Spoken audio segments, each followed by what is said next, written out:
Oh. What? Why is this a thing? You mean they just show whatever the most recent thing happened? Like, you can't play this music like, oh yeah, listen to this great violin cello sound. Look, a dead body outline.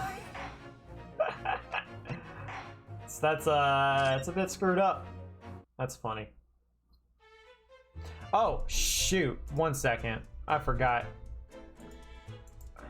It's not day 1, it's day 2. Whoops. Forgot to update that. Professional streamer? Ha, you're right. Alright. We're good now. So now we can go first class passageway. This looks cool. The 9th of January, 7:48 a.m. SS Bureau, first class cabin, passageway. Phew! I'm finally out of that cabin. I have to admit, this isn't quite what I was expecting. It's less spacious out here than I thought it would be, and this is the most luxurious accommodation. Yes, indeed. Kazuma-sama was being sent on this study tour by the government. That's why he was being put up in a first-class cabin. Even still, this is about twice as large as my accommodation in steerage. Oh. Well, that sucks. Really? That must be awful. Oh. Joy, that sailor's still here. Oh, look over there. That's another crewman keeping watch. And he looks enormous, even if he is sitting down. That looks like the same guy in the room. The door next to him leads to the second-class accommodation. I suppose he's making sure that no one comes in here who shouldn't. I suppose. Like people in handcuffs? Naruhodo-san, you look like a little boy visiting a toy shop for the first time. I would have thought you'd be used to the ship by now. We've been at sea for 2 weeks already. Did she forget that we were in the cabin the whole time? Well, yes, I know. But the thing is, I was inside Cosmo's trunk when I first came aboard. And ever since then, I've been shut up inside that little wardrobe. It must have been a very trying time for you. You think? Please don't give me that pitying look. Alright, let's take a look at the map of the ship. Looks like a plan of the SS Bureau. It shows each deck, look. The Bureau is a large-scale steamship with a triple skin hull. What a marvel of engineering. Well, it's been playing in my mind for a while now, actually, but how is that such a huge lump of metal doesn't sink to the bottom of the ocean? Oh, that's really quite simple, Naruhodo-san. Is it? Well, consider the Japanese archipelago. The islands of Japan? Yeah, they're not metal, but they are enormous lumps of earth. Many, many times larger than the ship. And they don't sink, do they? They've been floating happily on the sea since the gods created them. Well, I suppose so. Okay. What's with this, book? I know words. That's a huge book on top of the table there, and there's a pin next to it. Yeah, that looks like the ship's log. Shall we have a little look through it?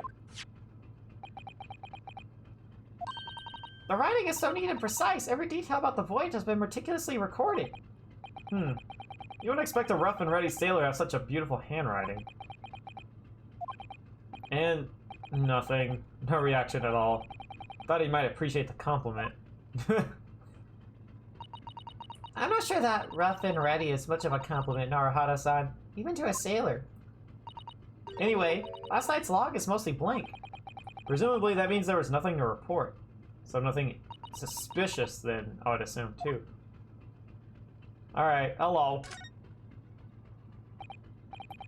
Excuse me, but can I ask you something?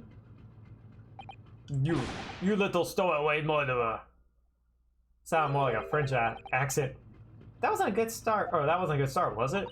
Alright, let me try instead. Good day, Mr. Sailor. I'm so sorry to trouble you, but could I perhaps ask something of you?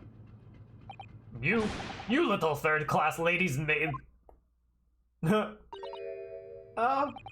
seem to have caught the sailor on a bad day, Susato-san.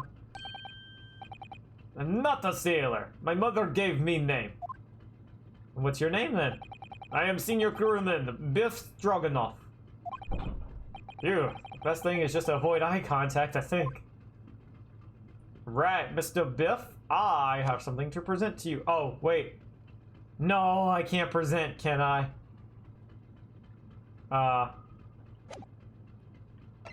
No, I can't present it to him. That's stinky.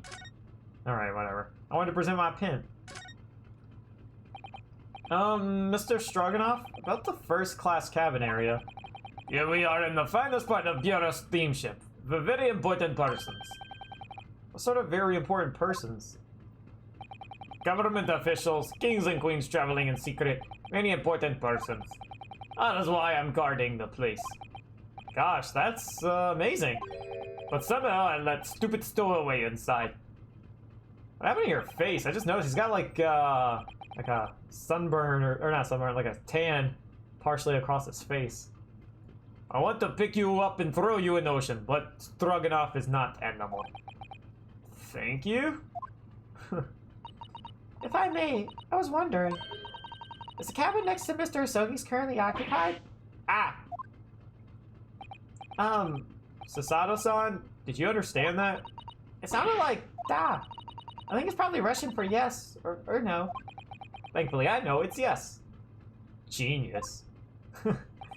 It does not permit it to visit other cabins without invitation. Well, it sounds like there's somebody in the next door cabin at least. Probably the killer. Yeah, it's tantalizing. Either it's gonna be the killer next door, or someone, whoever the real killer is, used the person's, who was next door to Kazuma to kill, and maybe like the person didn't realize they were inviting evil into their room. Passenger in the next cabin. Could you tell me who's traveling in the cabin next to Mr. Sogi's? His name is Mr. Grimsby Rolat. He's a very important Western gentleman. A Western gentleman? Do not think about it. He has nothing to do with murder of student boy. How can you be so sure about that? Mr. Roylat is an authentic Western gentleman. Such a man would have no interest in lowly student from insignificant Far East Islands. That was harsh. Could you tell us when Mr. Rolet came aboard? That is none of your business. Come to think of it, even though we've been at sea for 2 weeks now, and I've been in Cosmo's cabin the entire time, never once heard anything from the next door cabin, or even felt like there's anyone there. They need some sturdy walls. Well, presumably since the gentleman's occupying one of the first class cabins, he must be rather important, is that right? That is not your business. Alright. Touchy, aren't you? Are you on watch here all the time, Seaman Stroganoff? Da, all time. So criminals like you cannot come in, or get out. I wonder, could you tell us anything about last night at all? He doesn't remember, he was probably sleeping. It is sad about student boy. Were you on watch last night as well? Of course. And did you notice anything at the time? Anything unusual? Eh! No, he don't look happy. Sasato-san, did you understand that? It was clearly a no. I saw nothing unusual. Nothing at all. And you didn't hear any strange noises or sense anything was wrong in some way? What are you looking at? Why are you looking away? I said no! Sorry! Oh, he's lying. I'm not so sure. Could have sworn that he wouldn't catch my eye for a moment there. Yeah, he was kind of looking away. Also, I just realized this little red scarf thing kind of looks like a fish on the front part. This is enough. I cannot say more now. Oh, it's time for me to report to Captain. You must return to cabin. Yes, alright. Bulkhead to second class area, staying locked at all times. You escape when the lobster whistles on top of the mountain, or as the English say, when the pigs fly. Yes, I understand. Well, now that he's gone, we can probably look in that other cabin. Good. Now we can investigate this area properly, shall we? Definitely. Can we get some music?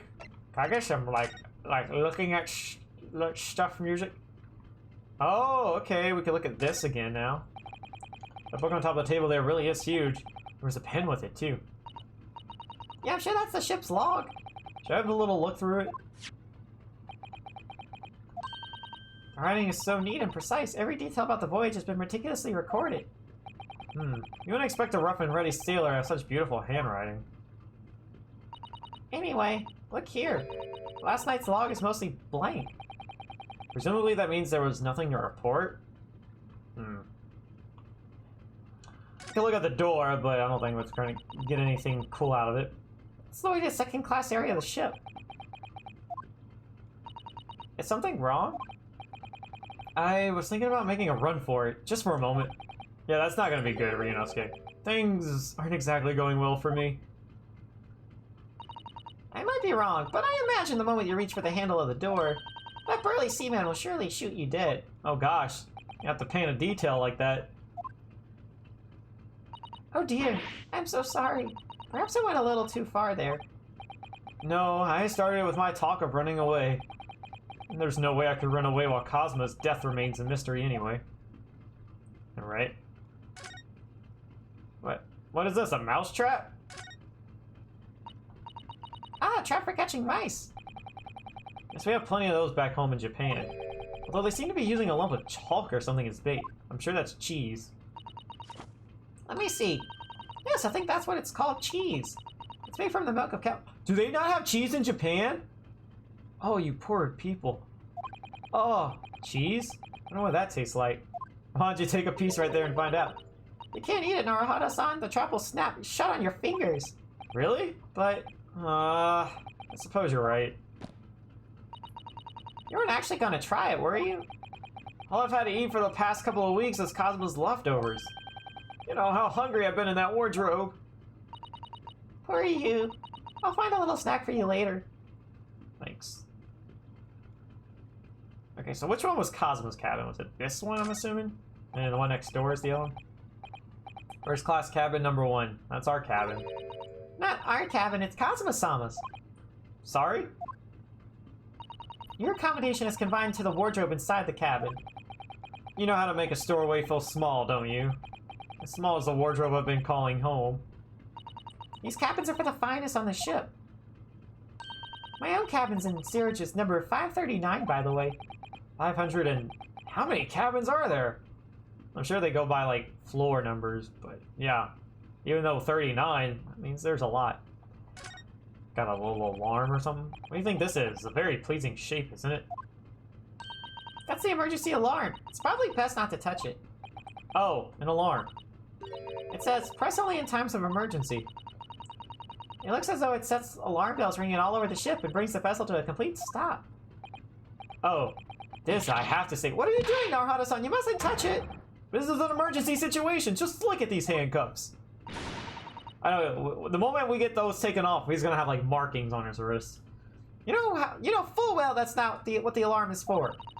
If you were to bring this vessel to a standstill for no good reason, you'd be in an even worse situation. Ha! I wish everything would just stop. This ship included. If you have to do something foolish, at least make it something that doesn't affect anyone else. Yeah. Alright, let's see what's in here. This is it. This is the cabin next to ours. The one the ventilator connects to. Yes, the ventilator from which Kazuma-sama wrote that he saw a speckled band emerging. Maybe whoever's in this cabin can help solve that particular mystery. Let's ask. Here we go. Knock knock, anybody home? No answer. We're out of luck, it seems. There's no one in there to help with our inquiries. How annoying. Oh, shoot. Ah! What was that? It came from inside the cabin. Such a high-pitched scream. It must have been a woman. Oh, I swear if it's that lady, stand aside. Oh, hello. I'm about to break the door down. Mr. Sholmes! I shan't be stopped. When the fit is on me, I revel in kicking doors off their hinges. Please, wait, Mr. Sholmes! That door's gonna hurt when you try to kick it. Or you're gonna hurt yourself when you try to kick that door. The door doesn't appear to be bolted. You know, might break it down? It doesn't. Then how the deuce can I dispatch this muscular urge? What, pray, can I kick? I think we should go in. There's no time to think about stress relief. How's it going, Ken? The 9th of January, SS Bureau, first class, cabin number 2. Oh! Well, sir. Wait, is that the dude? Is it the dude? Oh, no. Oh, no, it's not him. Almost, though. Who are you? A Western gentleman? This man looks Russian to me. We heard a woman scream. A woman? Don't be absurd.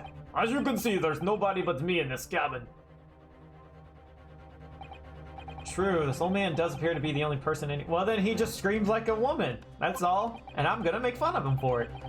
In that case, who just screamed? Get out, all of you, now! Please excuse the intrusion, but you're Mr. Grimsby Rollet, I believe. Yes, that's me. And you are... I'm the one and only, the actual Sherlock Sholmes. You've heard of me, no doubt. No. Well, bummer. I am a great detective among great detectives. One who adorns the covers of popular magazines, no less. So I assure you, you must trust me completely. Or may trust me completely. Man uses that magazine like a business card. A detective? I do not trust detectives. We distinctly heard a scream emanating from within these walls. But there wouldn't appear to be a lady concealing herself within the wardrobe this time. So might I be as bold to ask you to open that small traveling case? What? Don't be stupid. How can anyone fit in a small trunk like that? Well, it's quite fashionable these days, is it not? Traveling inside one's trunk. Don't look at me. Oh! He does have a lady in there! Oh my, did you see that, Mr. Noroharu? It's probably a dog, huh? Yeah, the case just shook. Leave now, otherwise I'll call the steward. Are you threatening me with a pair of scissors? I could have you arrested for that. So this is Cosmo's neighbor, Mr. Grimsby Rolot. There's no doubt about it. This strange Russian man's hiding something. I wonder if we're gonna trim his beard. I couldn't agree more. Let's see if we can find some clues before that burly sailor returns. So we're just gonna open up his stuff even though he's here? Alright, well, you know what we're gonna do first. We're gonna show off the old badger, huh? I'm doing good. How are you? Mr. Rolla, what do you make of this? Listen, do you know why I'm wearing these dark glasses? No, not really. So I do not have to look at the things I do not want to look at. Do you understand me? I wish I could point out that you can still see things even when wearing sunglasses. This chilly hair has frozen my lips shut. Okay, I guess we're not gonna talk to him. Let's go ahead and talk about last night. You need sleep. Oh, that's a mood. Mr. Rolot, we'd like to talk to you about something. No. Oh? I do not want to talk. Leave my cabin now. This is going terribly. We're not getting anywhere here. I agree. But there may be someone else who can help. What? Why is he sitting in there? Perhaps that great detective could get somewhere with Mr. Rolot? Alright. Can I examine? This is stupid. Kid. Do you have a moment, please, Mr. Sholmes? You need only address me as Sholmes. That's what I just did, isn't it? Well, Mr. Sholmes, what were you doing in there? Why, I was resting, of course. Resting? Indeed, I was contemplating our sea voyage from the confines of the wardrobe whilst waiting. Waiting for the inevitable time that you would need to call my great powers of detection into service. Oh! And it would seem that hour is upon us now. The time has come. Am I mistaken? Well, no, actually, you're spot on, for once. Observe closely. Oh, what's he got in his little pocket there? I didn't notice that. Our Russian host in this cabin, Mr. Rolot, is clearly trying to hide something. And do you know what it is, the most effective weapon to use against a Russian hiding a secret? Communism! Aye, the truth, of course. Though it should be pointed out that such methods are not exclusively for the Russians. Right. Can you imagine how the Russians will react when the secret he guards so closely is exposed? Would you like to witness it? Oh yes, please! Well then, what you are about to see may well astound you. For I am about to apply my great detectives greatly admire great deduction to the case. That's a lot of greats. Well, I'll play great ace attorney. Can this man be a more hackneyed portrayal of a dubious Russian, I ask you? So is this like a new gimmick or something? What? From time to time, it occurs to me. We're just gonna examine his person or something? Is the fellow dubious on account of his Russianness or Russian on account of his dubiousness? I don't know, but that seems borderline racism to me. Whatever you just said there, sir. I really don't think either of those things should be occurring to you or anyone. That's right, and Mr. Sholmes. I know this man's beard and dark glasses are hard to ignore, especially on first meeting, but I once read, it's a capital mistake to theorize before you have all the evidence. It biases the judgment. Shh, I must have complete silence. This poor guy, he's just standing here. These people just barged into his room, and now they're just talking about him in front of him. What are you doing? Why are you peering into my face like that?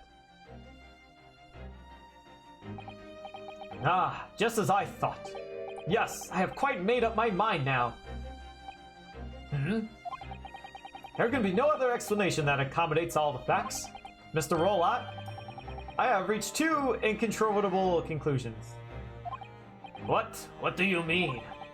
Number one, your true identity is that of a villain. Using those shears, you are about to end the existence of something most dear. Like a picture or something. Maybe he had a picture of his wife or his girlfriend. They just broke up. She went screaming. I don't know where she disappeared to. And he's cutting up the pictures that they took in the photo booth. Are you not? And number two, the other conclusion I have drawn. You are, at this very moment, no less, in the midst of committing a most grievous crime. Beneath that beard, your mouth quivers with nervous tension as you realize you've been discovered. Does it not? Oh, Naruhodo-san! I never imagined I would witness one of Mr. Sholmes' great deductions with my own eyes. That was a great deduction? Nothing can deceive Mr. Sholmes. In a single glance, he can deduce all there is to know about a person. What? What an ineffable twaddle. Oh yes, I've read about it countless times in the adventures of Herlock Sholmes. Now I experience the astonishing impact of his great deduction firsthand. It's like a dream come true. Okay, you gotta quit fangirling there. Wait, why is his bookcase also messed up like that?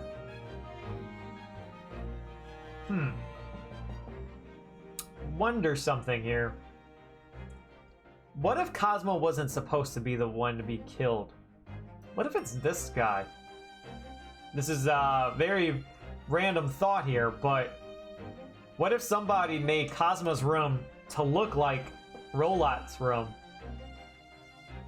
to kill him instead? I don't know. It kind of doesn't make sense in a lot of ways, but I don't know. Or the other way around. What if they made Rollat's room to look like Cosmo's? Because it almost looks the same. Looks like somehow both of Mr. Sholmes' conclusions were right. How? How could you? How could I possibly know such things you wish to say? Very well then. I shall elucidate. I shall explain how it was that I arrived at this pair of conclusions. So, do I cordially invite you upon a journey of logical discovery. Let us board the train of reasoning. Put plainly, let us work through my deductions together. Alright. The great deduction. The game is afoot. Okay, this looks cool. Oh, okay. Topic 1. Old Man Jenkins. Oh, wait, no. Old Man's identity. So, the dubious-looking Russian Mr. Roylott, obviously what catches the eye in the first place, is the scissors in his hand. Is the enormous pair of shears in your hand. I don't know why you're trying to hide it now. You can still see it even though it's behind you. Now we ask ourselves, what could you possibly want with such an implement? The answer, of course, is staring us in the face. You are on the verge of using the shears to cut away the copious beard you spot. I don't think that's it. Now, moving on, I'm sure like what we're gonna do is like here's deductions and fix them so they're accurate or make more sense. The question then begged is this: why would you desire to rid yourself of this magnificent beard, Mr. Roylott? Once again, the answer is plain. We have clear evidence to shed light on the matter. Oh, it's probably so he doesn't look like this guy. I don't know. Regard, if you will, this morning's newspaper, in particular, the fascinating front page article, which it would appear you have also read, Mr. Roylott. But how are they getting newspapers on the sea? That don't make sense. Sure, it needs no further clarification. The evidence that reveals your true identity is the article about the revolutionary. But that doesn't look like him. In translation, the headline reads, Revolutionary Violent Bolshevik flees Russian via Shanghai. I like the way he just comes in. As you cannot fail to observe, the subject of the article possesses an extremely copious beard.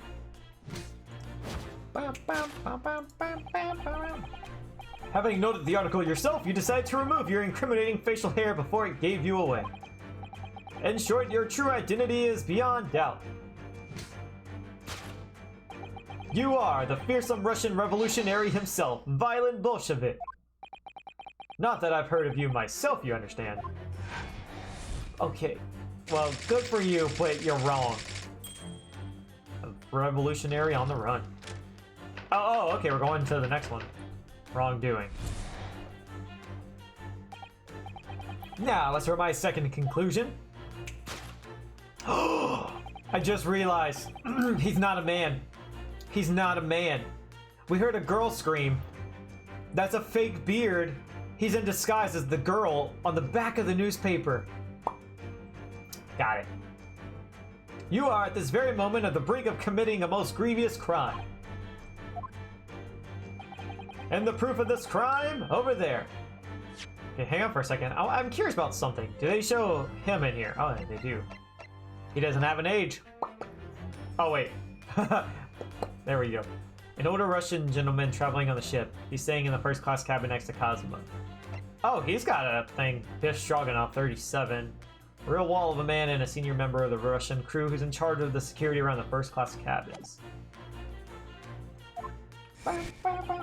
Ah, yes, Mr. Roylott. Taken unawares, people have a propensity to let their eyes stray, you see. And I assure you, the eye speaks so much more eloquently and honestly than the mouth. The answer we seek lies where the furtive glance falls. The proof of your crime sits before our very eyes. Yes, that traveling case. Okay. It is time, I think, that the case be opened and its contents laid bare. Does when you play games that came out after the year 1999? I don't. Those games actually came out December of 1998, sir. Can't you tell by the graphics? This is totally on the N64. I mean, Sega Dreamcast. That's why no one heard of it, because it was on the Dreamcast. What's up, Saki? No, I refuse. What could you possibly be concealing inside, we ask? By my estimation, a young lady, perhaps. One slight enough to fit there. There's no room for... Like, I don't even think a child could fit in that case. Don't be absurd. You're actually a woman, though, aren't you? And what, Frontier, would be the identity of this young lady in the traveling case? I thought that was him talking at first, not Cholmes. Dear me, we are not well suited to a life of crime, are we? Your careless coup de bourre betrays you. Once again, we need only follow your furtive glance to find the answer. Yes, the reason you refuse to open your traveling case can equally be found in the pages of the newspaper.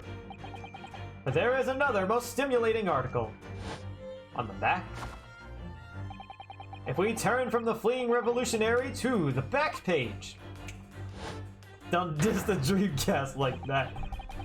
Not my fault. You're a little Dreamcast kid fanboy. You didn't have the superior console. The superior ones were PlayStation and the N64. I don't want to become famous, Mr. Converse. Get your shoes out of here. Get your shoes out of here, Stocking. Could you? Thank you, Stocking. Actually, a child could fit in there. You just gotta fold them correctly. Maybe, maybe just kind of like break their limbs a bit, make them flexible. Yeah, we better stop talking about this before I get banned. Renowned prima ballerina of the Nova Vish Ballet disappears from Shanghai. Such a headline can lead us to but one conclusion. You forgot you were a mod for a sec. Should I unmod you then? No, I'm kidding. Your crime is that of abduction. And according to the article, the young lady's name is Nikolina Pavlova. Kidnapping of a young ballerina. It's the other way around. She is the young ballerina. Thus concludes Herlock Sholmes' great deduction of the Russian enigma. Elemitsky. I like to see you try, Mr. Stocking. Mr. Anarchy over there. Oh, that makes sense. Your name makes sense. It really does. Susato-san. That wasn't one of the great deductions I've been hearing so much about, was it? Well, the stories are full of Mr. Sholmes' brilliant deductions, you know. But that did seem a little different somehow. Excuse me, Mr. Sholmes. Could you come over here a moment? Gamora's coming to Fortnite Friday. Isn't that a bit late? Like, didn't I already do all the Marvel characters? Or is that like, it's like she's coming back? Was it like she was already in the game? And you can get her again or something? Pray, what can I do for you? It's about your deductions. Would you mind? Not at all. Go on. Well, to start with, there's the newspaper article. I think we had the same discussion before, but these two men look nothing like each other. Ah, yes, I recall our discussion earlier, and at the time, I believe I told you that the man is a revolutionary. Well, able to revolutionize his own appearance. That's not what this means, though. That's a different type of revolutionary. In fairness to Mr. Sholmes, Mr. Roylott does look more like this man than you do. That's not the point. And another thing, the part about him abducting the ballerina. Indeed, a truly startling revelation. Completely new skin. Okay. Space theme. Oh. Again, personally, I feel like she should have been roped in with the Marvel people, but I don't know. Oh, you know what'd be cool? If they're doing like a space theme and they're able to pull from like different franchises. Could we get an Among Us skin in Fortnite? That would just be the epitome. Right there. Right there. Give me an Among Us sussy imposter. But no, actually, you know what they do need though? They need like Mass Effect. That would be really neato. I mean, I would say like Halo, but that's already a thing. They already have Master Chief. At first glance, the case would appear too small to accommodate a young woman. Not just at first glance, it is too small, clearly. You'd be lucky to fit a 5-year-old child in that case, even if you pushed really hard. I don't suppose the missing ballerina is a 5-year-old child, is she? You mean you don't know? No, the young lady is 15. No, I didn't know. How could I? How does he know? There's actually been leaks of an Among Us crossover. I can't get mad. I really can't. I feel like having two memes in one is just perfect. Fortnite and Among Us. That's amazing. Well, if she's 15, then 10 years worth of her would be poking out from the case. She's fat. Some years ago, I read something pertinent, I believe. A troop of men consuming vinegar daily in order to promote a certain litheness in their body. Okay. Vinegar? For such a sour bunch, it would surely be simplicity itself to contort oneself into the confines of that small case. Unless she's a contortionist, I still doubt that. Oh dear, you might be thinking of contortionists in the circus, Mr. Sholmes. Now this whole thing is turning into a circus. You are not a clown, but the whole circus, Mr. Wright. Mr. Naruhodo, something's occurred to me about Mr. Sholmes' deductions just now. I think his powers of observation are, well, magical. His eyes cut to the heart of the matter almost instantly. It's just where he directs his attention and his logic that seem a little off. The idea of a little may be a little off itself, Mr. Sasato. It's just one or two keywords in his deductions that seem to let him down. So I was wondering if we might perhaps tactfully switch them for alternatives. What do you think? Switch some keywords in his deductions? Yes, but very tactfully. I feel sure if we could do that, we unlock the true genius of Mr. Sholmes' great deduction. Naruto will be in Fortnite? Oh my god, they're literally adding anyone now, aren't they? Precisely the thought that was going through my own mind. This man's a lot of work. At times I wonder how anyone puts up with me. Oh, something else was coming out of me just now. Whoa. I'm not gonna fake laugh anymore. It's not that funny. Oh, and you, my good fellow. Sorry? Take a moment to look at your wrists. My wrists? Whoa, whoa, whoa. Oh, they're gone. Ah, where are your handcuffs? Do they not suspect me anymore? Huh? How did... I felt they may hinder your ability to follow me in our dance of deduction. I don't believe it. I just want to know when he took it off and how we didn't notice. This guy could be a magician. Mr. Sholmes, you are a marvel. And don't worry, I shall restore the shackles to your wrists when we are Oh, joy, that's all I wanted. I just wanted to have them back on me. I'm not worried. In fact, I'd rather stay like this. Did you just diss Naruto? I'm saying he's anime and they're putting anime in Fortnite. Did I say I was dissing Naruto? So, let us begin. Sherlock Sholmes is proud to present his logic and reasoning spectacular. Course correction. Hold it, Mr. Sholmes. I'm leaving. Yeah, you know what? Fortnite sucks. Naruto sucks. Get out of here, dweeb. BRB. Oh, he is leaving. Okay. So how do I do this? Numerous pair of shears in your hand. So can I do something right there?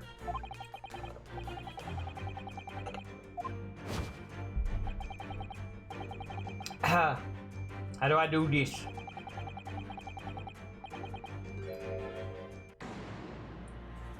Bum, bum, bum. Yeah, I'm not sure. Would you really use shears like that to cut off a beard? I mean, some weirdos do that. I doubt that's something I'll ever have to worry about. That doesn't quite sit right with me, though.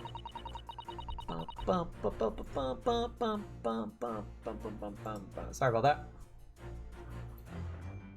It doesn't seem to be sitting right with Mr. Roylott either. Which means, I suppose, that the deduction's wrong? Let's try to switch a keyword here, Naruhodo-san, and see if that helps matters. Alright, but how? I think we should start by taking a long, hard look at Mr. Roylott. I wonder if it's really his beard that he intended to use those shears on. Exactly. If we do manage to find something that seems to fit the sense of Mr. Sholmes' deductions better, then what? Then I'll leave the rest in your capable hands, Naruhodo-san. Why am I the one to do something about this? Well, anyway, let's see if there's anything we can even use to switch around in that last sentence. What exactly was Mr. Roylott really going to use those enormous shears for?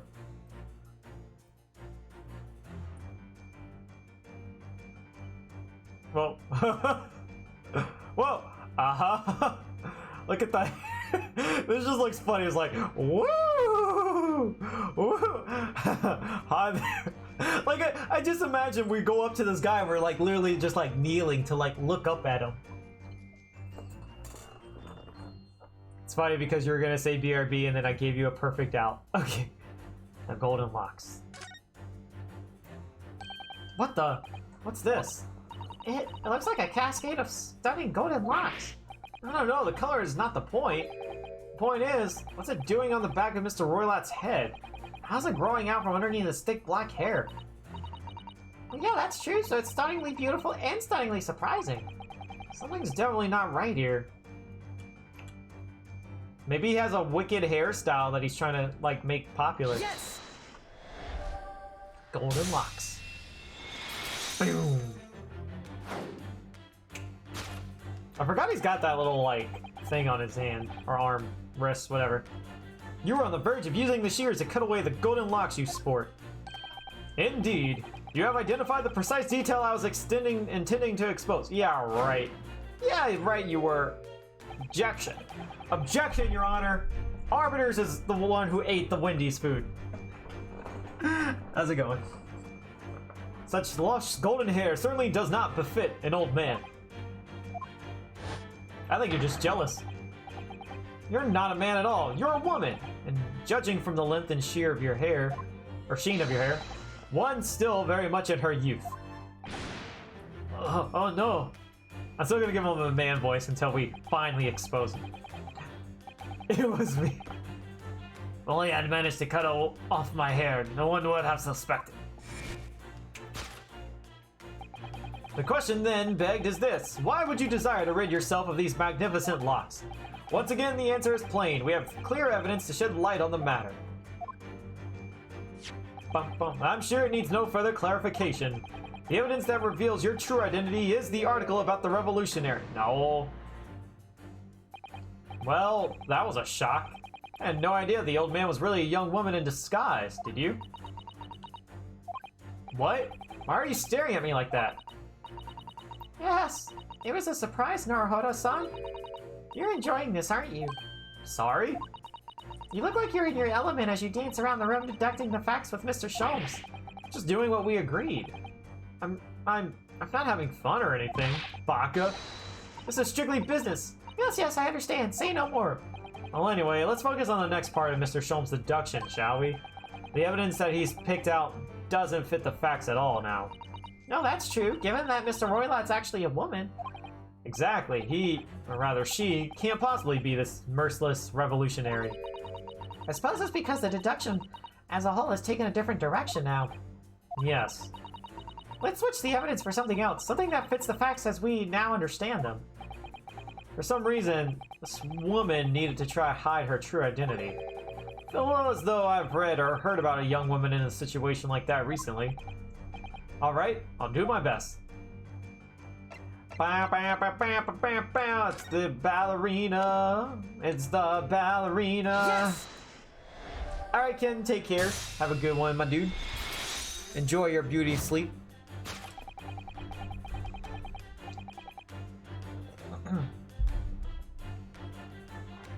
The evidence that reveals your true identity is, of course, the article about the ballerina. That's right, you've hit the nail on the head. Renowned prima ballerina of the Nova Vish Ballet appears from Shanghai. It would appear we are finally able to address you by your true name. Yes, because your true identity is that of the Nova Vish Ballet's prima ballerina. Oh, that's a mouthful to say. Miss Nikolina Pavlova. Ah! Oh, great, now I gotta do a Russian female voice. That's gonna be terrible.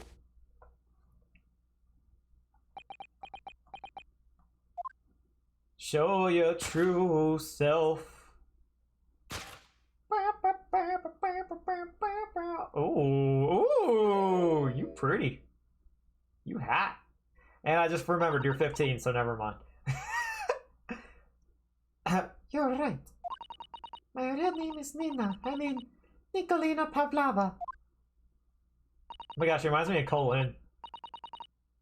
But please, I beg you, don't tell anyone. She really hot though. Ballerina on the run. Well, okay, I guess we could throw all this out now too. Now, so my second conclusion. Okay, yeah, I'm not reading that in his voice. Yeah, this is just puts a second conclusion out of here. Can I just like present right now, or I don't know. Oh wait, oh it changed, Taken unawares, people have a propensity to let their eyes stray, you see? Oh wait, no wait. Never mind. Yeah, he's still saying the same thing. He just changed to her real name is all. Okay. It's not a body anymore. This woman is the ballerina. She's right in front of our eyes. So clearly she can't be inside that traveling case as well. No, that's right. Seems she wasn't abducted at all. In which case, what is the crime this young woman is apparently committing? Identity theft. That's what it is. I can see I'm going to have to step in and fix a great detective's mistake again. You seem to look pleased, Naruhito-san. Do you like the idea of another chance to dance around with Mr. Sholmes? Stop it. Anyway, there must be something else here that shows what this woman is up to.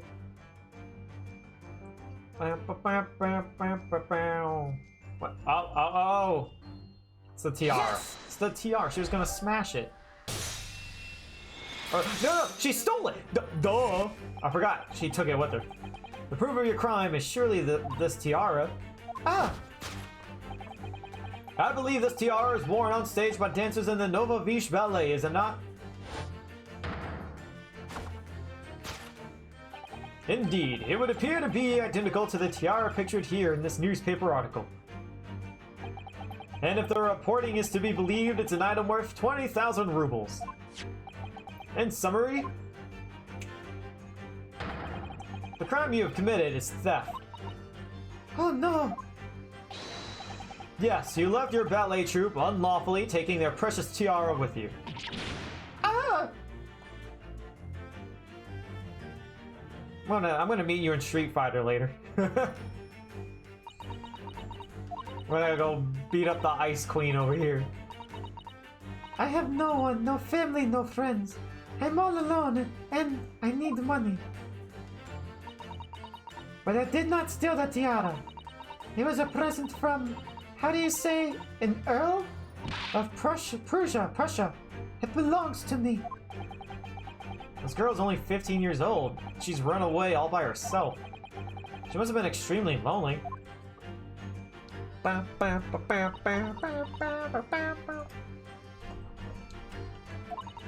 Alright, I will tell you everything. There is no point in hiding it now.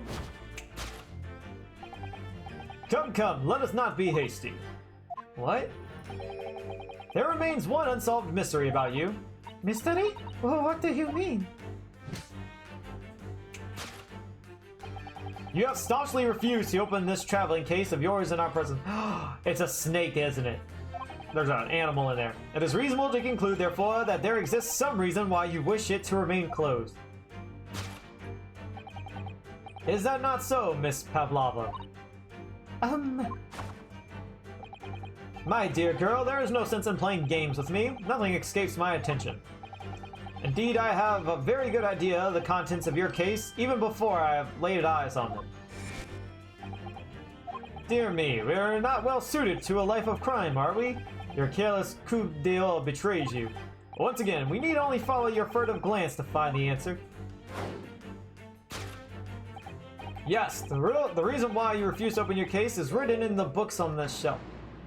What does that gotta do with anything? It's completely changed tack with this deduction now.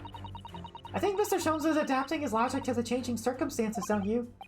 Maybe, but why has he suddenly brought the bookshelf into all this? It's just a wild guess, surely. Oh, do you think so? Well, it doesn't seem likely that the reason why this young woman doesn't want to open her case might have been written in a book that doesn't even belong to her. Yeah, that's true, but still. Miss Pavlova certainly did cast her eyes in that direction. I noticed it myself. Then there has to be another reason why she won't open her case. It must be somewhere in the same area. That's where her gaze was involuntarily drawn. I agree, that's the only answer. Whatever she has hid inside that case should be revealed by following her gaze in the direction of the bookcase. Ah, the no pets. Yes! the rules of passage.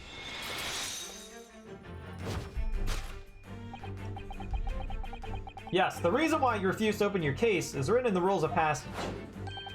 Passengers must not keep weapons or other dangerous objects in their cabins. Pets are also strictly forbidden. Inside that case of yours is something forbidden from carriage on this vessel. That is the real reason why you refuse to open it, thus revealing its contents. Oi! It's a snake! As we've seen, the trunk wobbles from time to time. No weapon or other dangerous item would move of its own accord. Which leaves but one possibility, Miss Pavlova, inside your traveling case.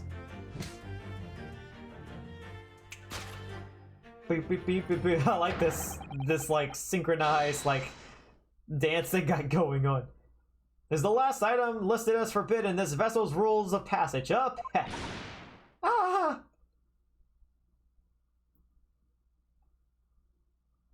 You compose yourself there, lady? Possessing of a prohibited animal.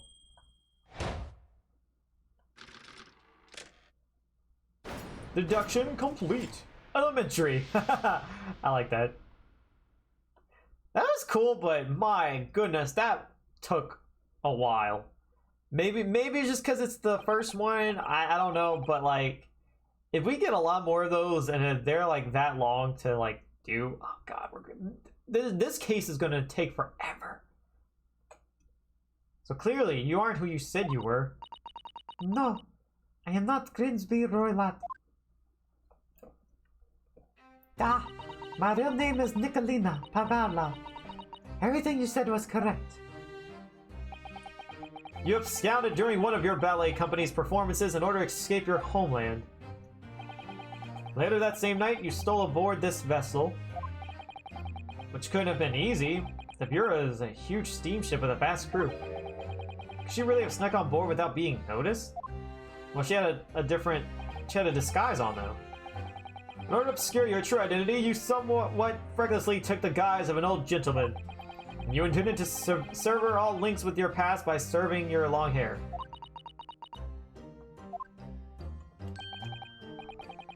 Yet to a woman, hair is no trifling matter.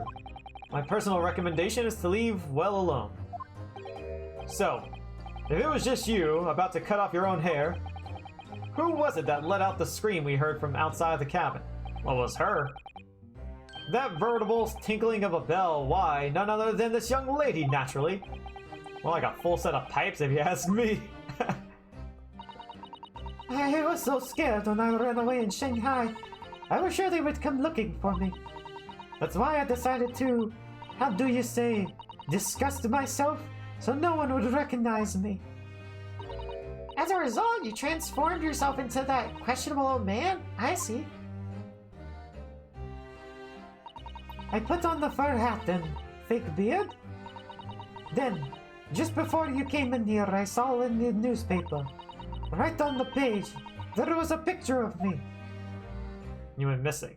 Again, I don't get how they're able to like print newspapers on here. Are they like, is there like a whole newspaper printing press on the board on board the ship? That's the only thing that I can see that would make sense.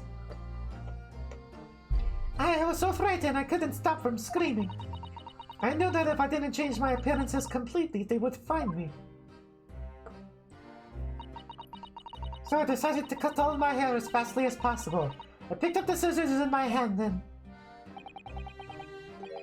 At first, that precise moment, we walked in through the annoyingly unlocked cabin door. Yeah, why didn't you lock it? Things happen like that sometimes, don't they? Things do indeed happen like that from time to time.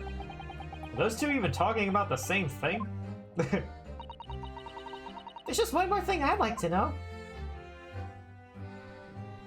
What exactly do you have inside your traveling case? You are right. It is my dear friend inside. My only friend in the whole world. Please, don't tell anyone. If the captain finds out, if you say to any of the crew. Your secret is safe with us, I assure you, but in return, you must tell us, as in much detail as you can muster, about the events of last night. Was she even in her cabin? Yes, alright. I will tell you. Now, Mr. Naruhodo? Isn't it something Mr. Sholmes' great deduction? No, it was something, alright. It was certainly something, yes? I'm just not entirely sure what. At least Miss Pavlova has agreed to tell us what she knows. That's incredible. Indeed, it is incredible. Oh, and one more thing. Oh, yes? What? Observe your wrist. You put it back on? That's just rude. Your hands are cuffed again. What? But how? True to my word, I've restored your shackles. When and why? There is still a shadow of guilt cast over you, Mr. Naruhodo. I'm sorry to say, it can't be helped at the moment.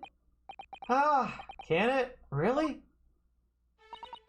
Anyway, let's listen to what Miss Pavlova has to say. I can't go on not knowing. I have to find out what that speckled band that Kazuma-sama wrote about in his diary really was. Okay, but I have to show you something first. What do you think of this? Can I show you this? I'm actually a university student from the Empire of Japan, you see? That means nothing to me. No? Why would it? Mr. Naruhodo? You're determined to flaunt your Yume badge. At least choose a Japanese person who might recognize it. Mr. Sato, can I show you this? Oh my gosh. Maybe later. Oh, I can show Inspector Hasanaga too. Did we show him? I don't think we did. Let's go ahead and learn about the friend. So the friend you mentioned is inside your traveling case, is that right? I don't think animals are allowed on board according to the rules of passage. Oh, please, don't tell. Don't tell any of the crew.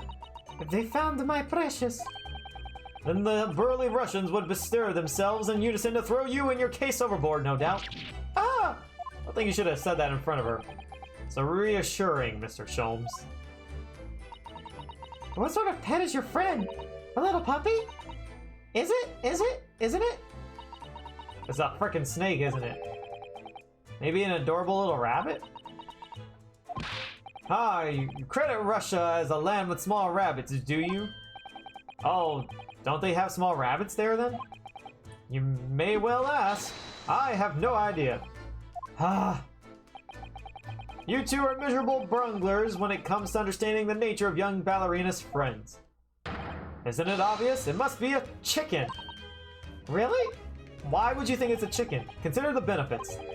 A rousing wake-up call, daily fresh eggs, and when adversity strikes, it could satisfy the needs of sustenance. Oh my gosh.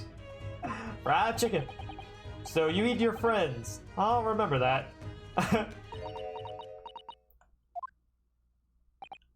Well, it would appear this friend's identity is a closely guarded secret not to be revealed.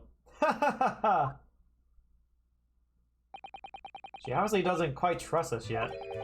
There's something I should like to show her, I think. Maybe she might be able to shed some light on it. Alright, well, let's go ahead and finish questioning her about other stuff. You run away from your ballet company, haven't you? The Nova Beach Ballet? Yes. I am traveling to Great Britain, and from there, I want to go to America. I will never dance again. I want to forget everything about the ballet. I will start a new life. Why is that? You wish to forget? A challenging proposition? When you have that striking tiara as a reminder. I'm sure she was just gonna pawn that off. But the tiara is mine. I need it to live. I have no money of my own. The Nova Beach Ballet gives us only a little food and water. We must dance all over the world. Wow, that's terrible. No wonder why she wants to leave. She ain't even get money for this. She's getting barely food and water. Yo, Krisha, how's it going? I had to run away. I had no choice. If I stayed, they would have killed me. So you ran away to protect yourself? Da! And the crew of this ship. They have all been kind to me. They let me come on board, and they said I could hide in this cap. So the crew knows about you then. You're about your real identity.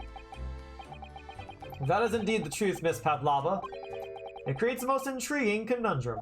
Oh, so she was just probably lying, maybe? Yes, it does. What do you think about it, Mr. Naruhodo? Me? Oh, well...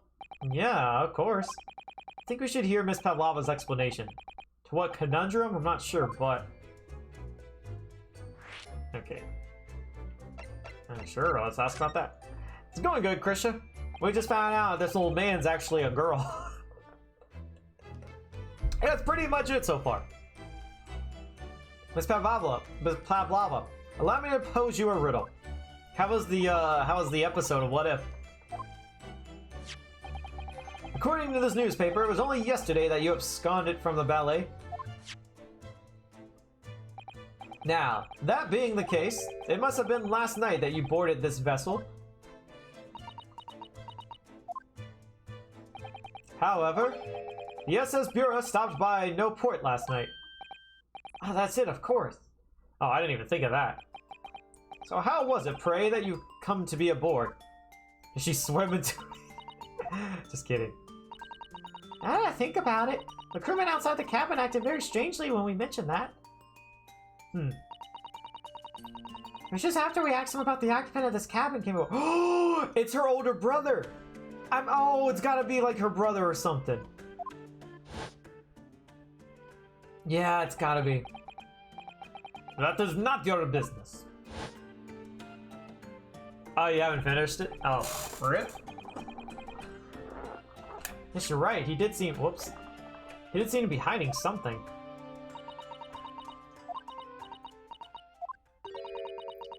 An angel descended from the heavens, bringing grace and beauty to the stage. Sorry, what was that? It is how the Russian newspapers described one of my performances. And that is how I came here too. I descended from the heavens because I am an angel. Yeah. Sure you are. Considering English isn't your mother tongue, your description is very vivid.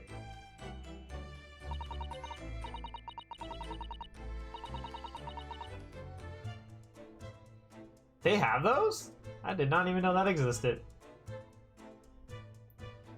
Mr. Sholmes once said, I can never resist a touch of the dramatic. It seems Miss Pavlova is the same. A genius descended from the heavens, bringing grace and beauty to detection. Words once said about myself. Yeah, I'm sure, I'm quite sure.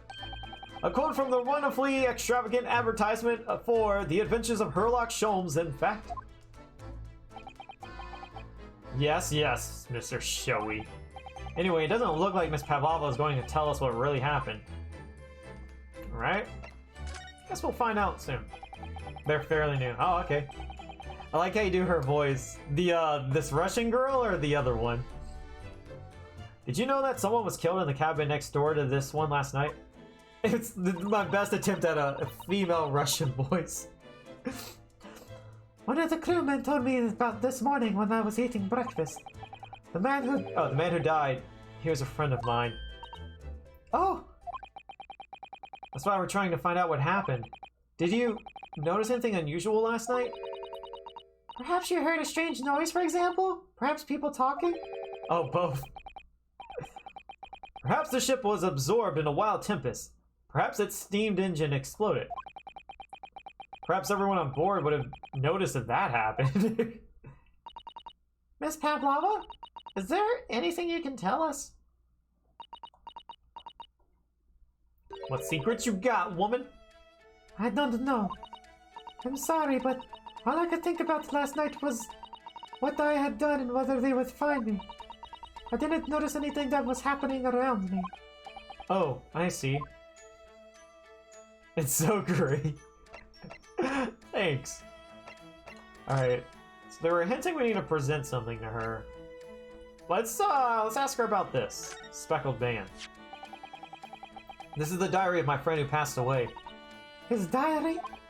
Yes, and he wrote in it last night before he died. Something a little unusual. It reads, 1:23 a.m. I can hear a faint whistling sound.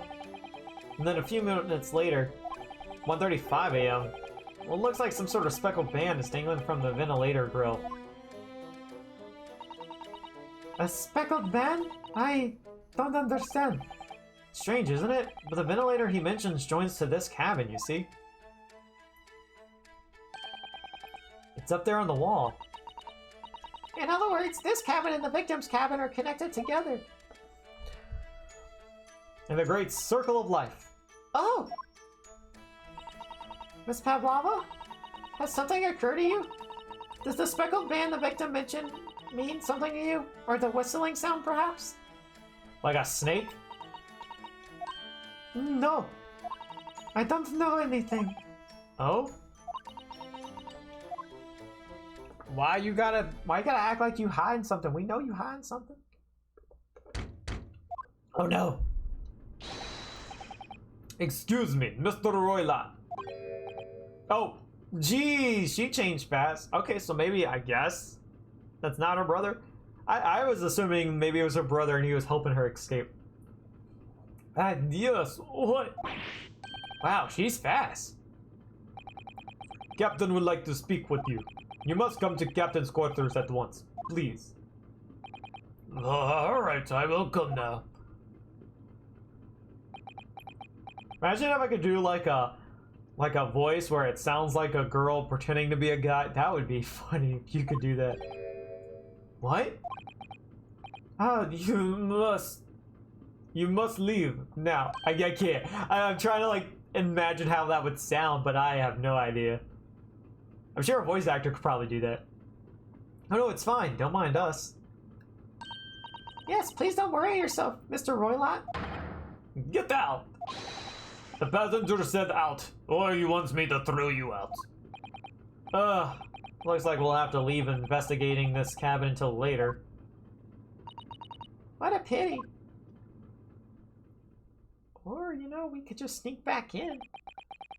So we lost our chance. Having still not managed to investigate Miss Pavlova's cabin, we were unceremoniously chased out. That is to say, we were quite literally picked up and thrown out into the passage outside. Whoa. To be continued.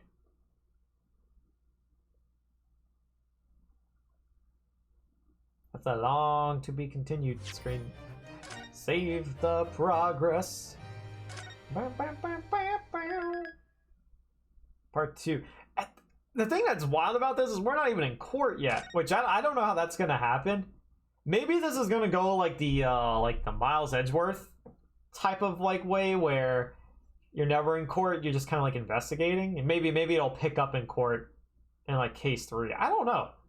Unless maybe we just do all our investigating and then go to court, and then maybe like the rest of the case will only take place in court and you never do like a day 2 of investigating. I don't know, but it definitely, like, I don't know, this seems very long for sure. And I think it would be good if we go ahead and take a little break real quick. Get my voice. All right, here we go. 9th of January, SS Bureau, first class cabin passageway. I wish we hadn't been thrown out like that. I wish we managed to find some clues as to what that speckled band might be.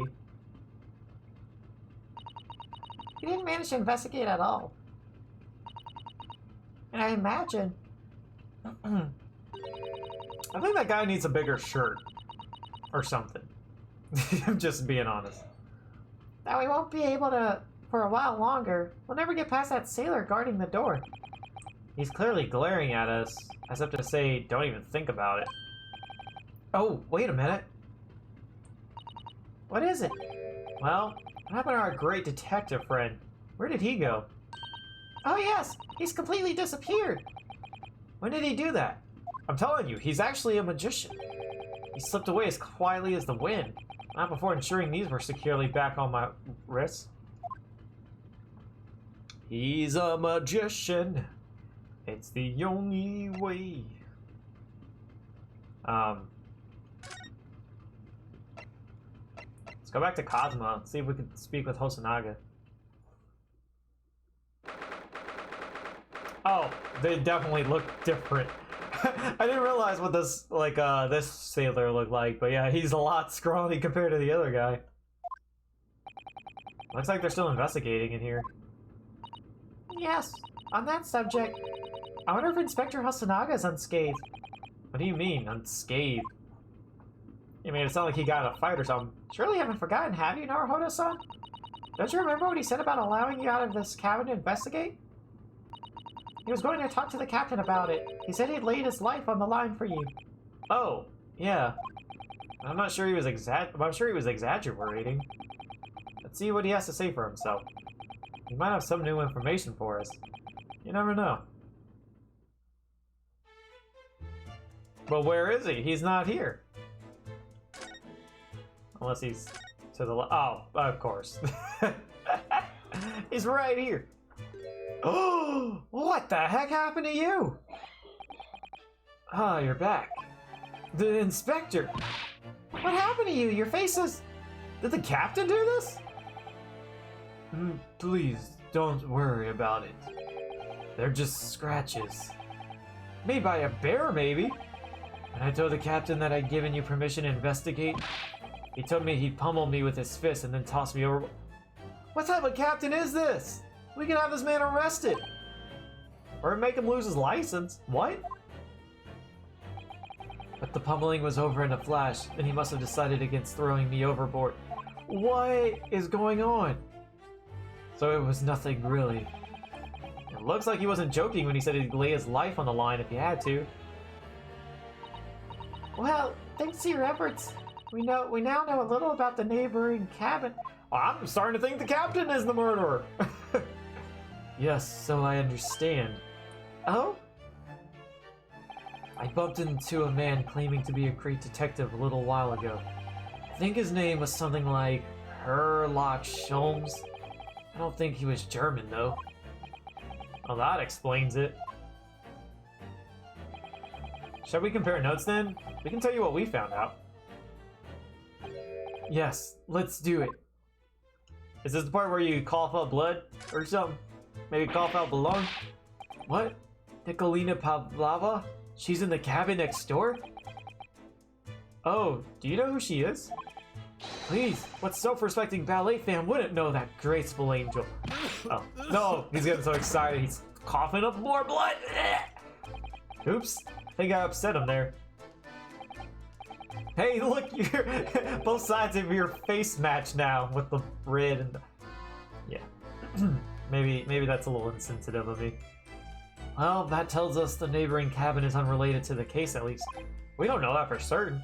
Oh, how? Because angels don't go around committing crimes, do they? I don't think it's her, but they are making her seem suspicious. But personally, I don't think she did it. Oops, now I've definitely upset him. Inspector, has your investigation of me proved fruitful? If I'm honest, there's very little more I can do. Our duty is to make sure the scene isn't disturbed, ready to hand over to the Hong Kong police. So I'm just keeping watch here, trying not to take my eyes off the job. Oh, I see. Ah, there's one thing. I do have a small piece of new information for you. Oh, what? Yes, do tell us, Inspector, please. The new information. Information. What is this new information you have, Inspector? It's this. The Bureau's medical officer has finished his examination of the body. Managed to obtain the report. Oh, thank God, we're getting, like, the body report. Oh, Cosmo's post-mortem report? Kazuma-sama? So, what was the cause of death? Like a snake bite, perhaps? Damage to the cervical vertebrae is what's written in the report. What? His neck was broken? Did someone strangle him from the vents? Yes, it would seem so. There's no obvious wounds or other signs of injury. So at first, I think they were considering poison. But it turns out they found no trace of poison in his system at all. Well, what weapon was used then? Could be the banner itself too, maybe, I don't know. Nothing has been found as yet, but the fact that there are no signs of a wound suggests it may have been a blunt object, something that wouldn't leave a mark. Oh, I see. Okay. All the body's nerves run through the spine of the brain. To the brain. A strong enough impact to the neck would induce death. It is a possibility and no obvious wound would be left. Ouch! Oh, that just sounds painful. Poor Kazuma. I have a second copy of the report. If it might be useful, you're welcome to have it. Really? Are you sure? Yes, it's fine. I trust you. Man, this guy really turned around since the first case. After all, if I didn't trust you, I'd never have agreed to you leaving this cabin in the first place, would I?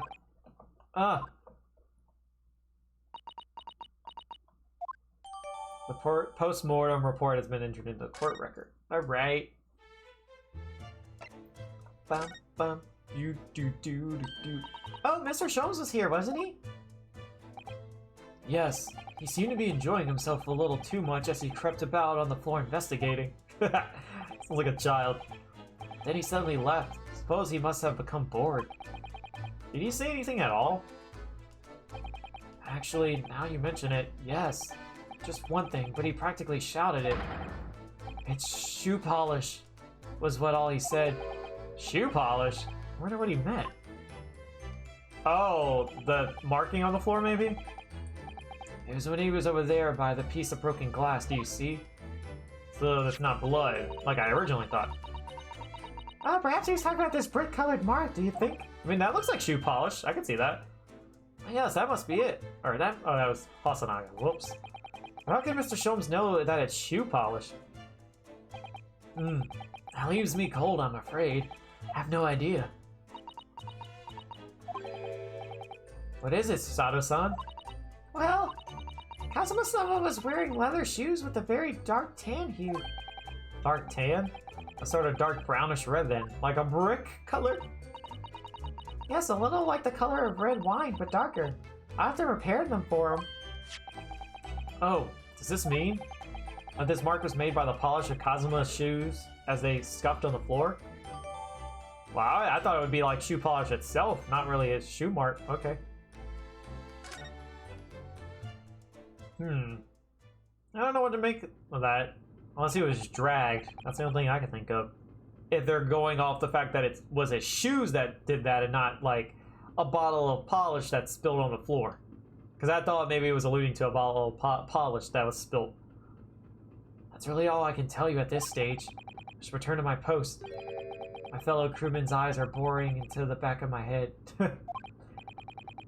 Yes, that might be for the best, thank you. And don't cough on the crime scene, please. Poor Inspector, you look exhausted. Oh, no, well... He does look pretty tired. I feel terrible that I failed to protect Osogi-san. He was my responsibility. Poor guy. Of course, my pain is nothing compared to yours. You were his friends. The truth is, I seem to have had a heavy head ever since I woke this morning. Wait, was everyone just beaten up with by like a heavy object or something? Ryunosuke, this guy, Asogi, it seems like we all got hit in the head with something. But Asogi died from it. A heavy head, that's interesting. My head's still throbbing too. Well, you know what? Okay, what if that means then, maybe it wasn't someone hit us and knocked us out? But what if we hit some rough waves or something and everyone just kind of like hit the wall or something? See if we could talk to this guy. You, where did you go? Oh, sorry, I just went to the next door cabin and investigate. Why? Who gave you permission for this? Oh, well, Seaman Hasanaga did. The new Japanese, was it? Later I will roll him into a ball and throw him in cold room. Oh no, not poor Hasanaga. He's already been through a lot today. He's gone back to guarding the door. I hope Inspector Hasanaga doesn't find himself in too much trouble on our account. He's really gone on his way to help us, hasn't he?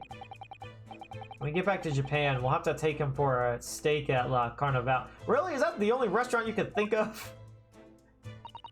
That could be a very long time from now, Naruhodo-san. Can we re-examine this now?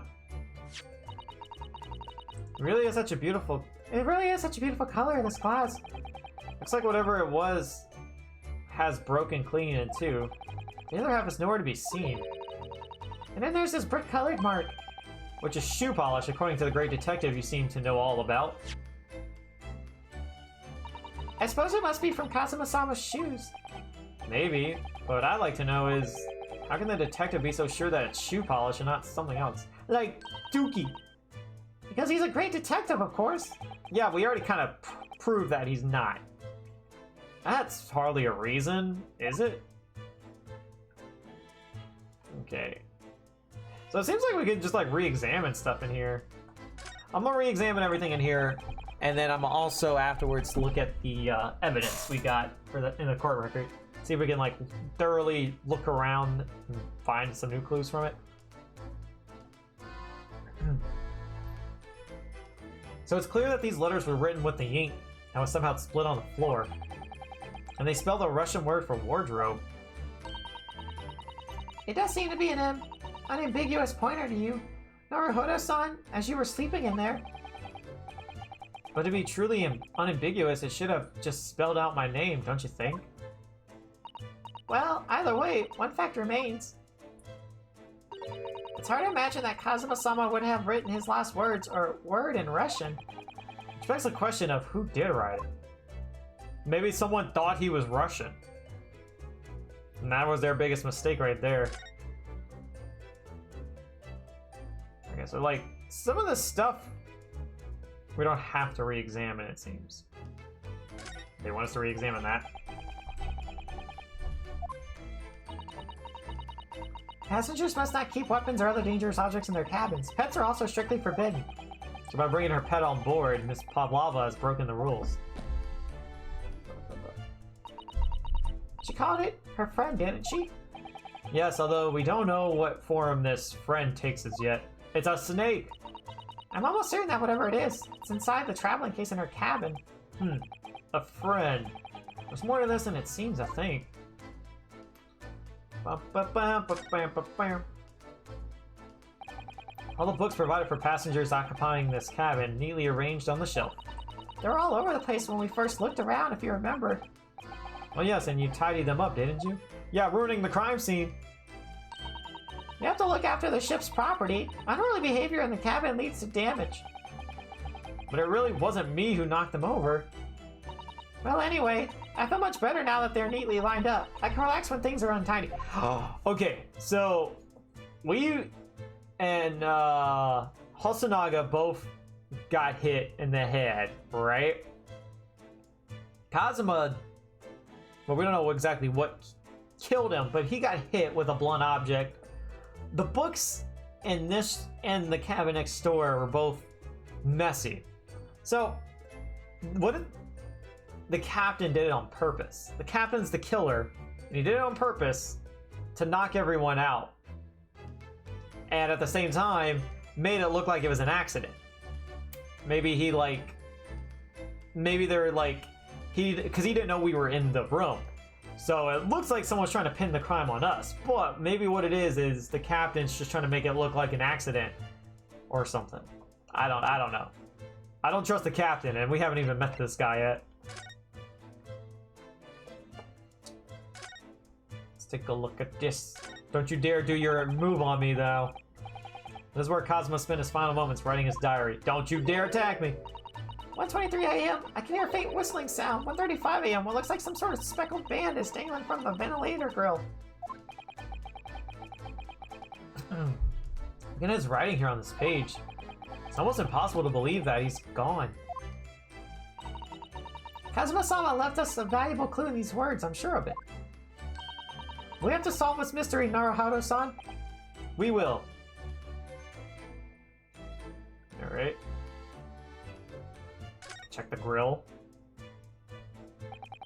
So this ventilator joins to Miss Pavlova's cabin? Yes, that's right. Just a few minutes before he died, Kazuma saw something emerging from it. A speckled band, as he described it. Hey, Grisha.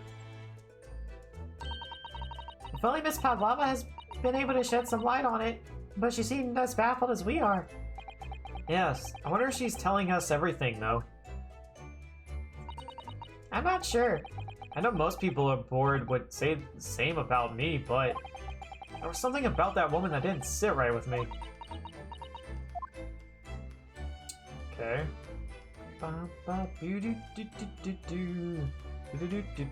Oh. Oh, okay. I don't think that's really something we can examine. Alright. Anything else in here? Doesn't look like it. Alright, let's take a look at the court record.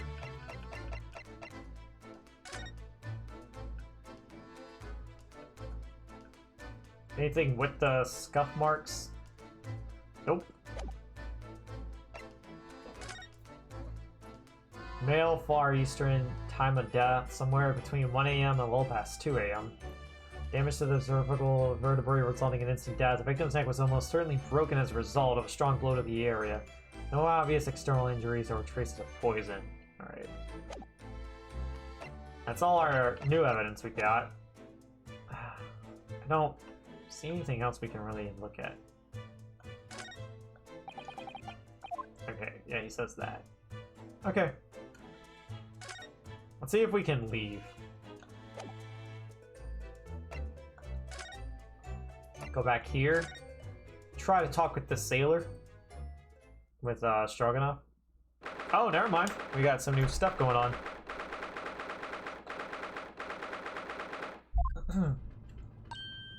Ah! Look, Naruhodo-san! Seaman Stroganoff is gone! Strong enough? Oh, Stroganoff. Strong enough. Okay, I got it. Funny pun. The burly Russian sailor who's always crossing his arms and glaring at us. See, I was reading it as Stroganoff, like the food, beef stroganoff or something. But I see, it's supposed to be strong enough. Ugh, all these Russian names are impossible to remember.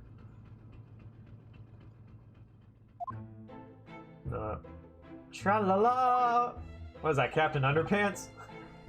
Do you hear that? Sounds like someone's singing. Maybe it's the whistling? Tra-la-la-la-la-la-la-lay, I did it the great detective way. Oh, it's him. This caroling, I know that lark-like voice. Well, never mind that now. This is a golden opportunity for us. Yeah, you're right. We must seize it. Let's get inside Miss Pavlova's cabin while we can and investigate. Definitely. Before that stringy knot, stringy knot, crewman comes back. Man, you really are terrible at names. It's Stroganoff, not Stringy Knot. Alright. Let's go in. Why do these people keep their rooms unlocked, though? Or maybe, oh, maybe that's the only way to lock it. I don't know. The suitcase is open. The snake is somewhere's around here. Wait, why are there wasn't clothes in there before? In the wardrobe? Miss Pavlova isn't back yet. Susato-san! Oh, where she's gone. What? Hey, what are you doing? Those are her private things. There's not a moment to waste, Naruhodo-san. We must investigate as quickly as we can. Why are you looking at the clothes then? I suppose you're right, for Kazuma's sake.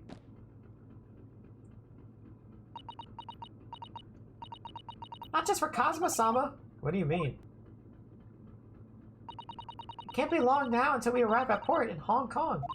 I don't want you to be in those handcuffs when we get there. Really? We must solve this case, Naruhodo-san, by ourselves if we have to. Yes, we will. Alright, first things first is the bookcase, because I'm onto something and I know it. All the books have toppled over together, look. Every single one. Do you think that's a god of the sea, perhaps? He's toppled too, though. It's exactly the same as the bookcase next door. in Cosmo's cabin. Perhaps Miss Pavlova was practicing a difficult ballet pose and fell against the bookcase. What are the odds of that, though, you know? In both rooms, next door to each other? I don't know. Would she really be practicing ballet on the same night she ran away from her ballet company? Plus, she did kind of say she was done with ballet. Alright then. It must have been you. You lost your temper and knocked them all over in a fit of rage? Not everything bad that happens on the ship is because of me, you know? Well, anyway, I'll set them all straight again in here, too. I don't like seeing anything in disarray. Stop ruining the crime scene! That's gonna be evidence later. Naruhodo-san, are you there? Sorry, I'm right here, yeah? Why? Oh, good. I thought you might have climbed into the wardrobe when I wasn't looking. There's no place like home. Believe me, I don't have some strange compulsion to jump into every wardrobe I see, you know? Well, anyway, I'm not sure anyone can fit inside this one.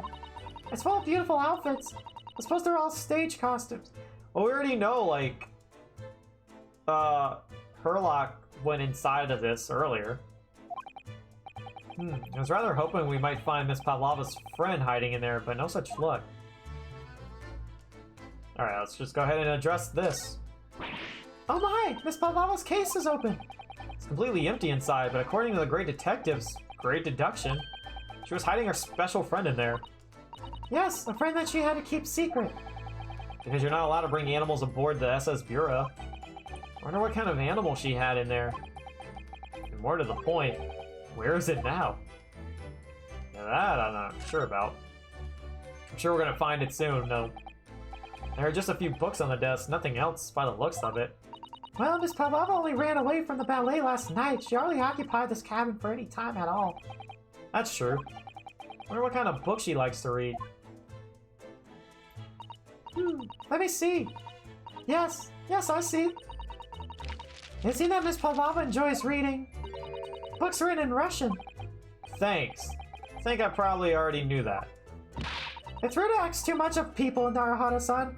Kindly remember that. Alright, yes ma'am. What's in the trash, still? Suppose every cabin has a waste paper basket. Should we have a little look around and see what's been thrown away? Naruhodo-san! It's poor etiquette to go sifting through someone's rubbish, you know?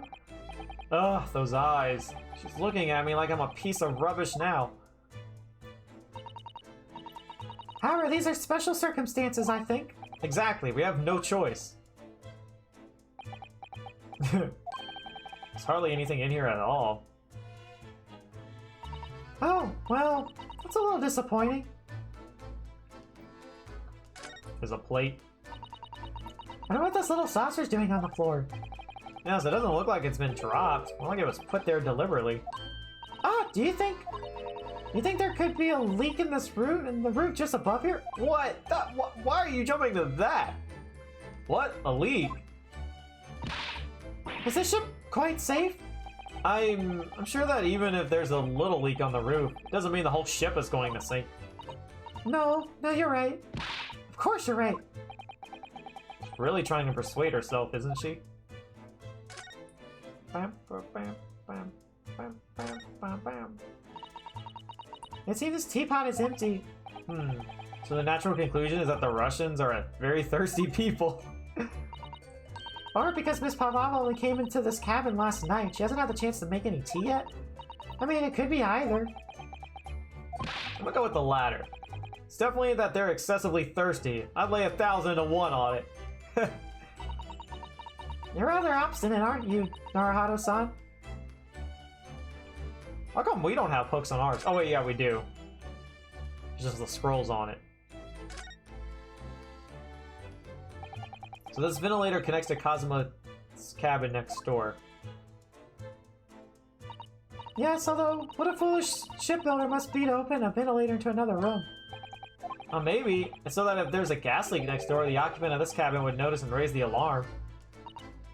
Or the occupants of both cabins would die of gas poisoning. That is a possibility. Anyway, last night, Kazuma wrote that he saw a speckled band coming out of this ventilator. We examine this too. There's one of these next to the bed in Cosmo's cabin too. Yes, it's a bell cord. I can't resist. Wait, does it have a bell on it? She barely hesitated there, and she gave it a good tug too.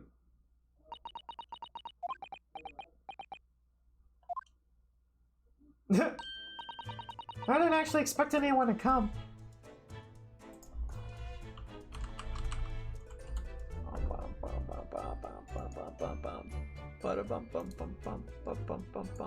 One second.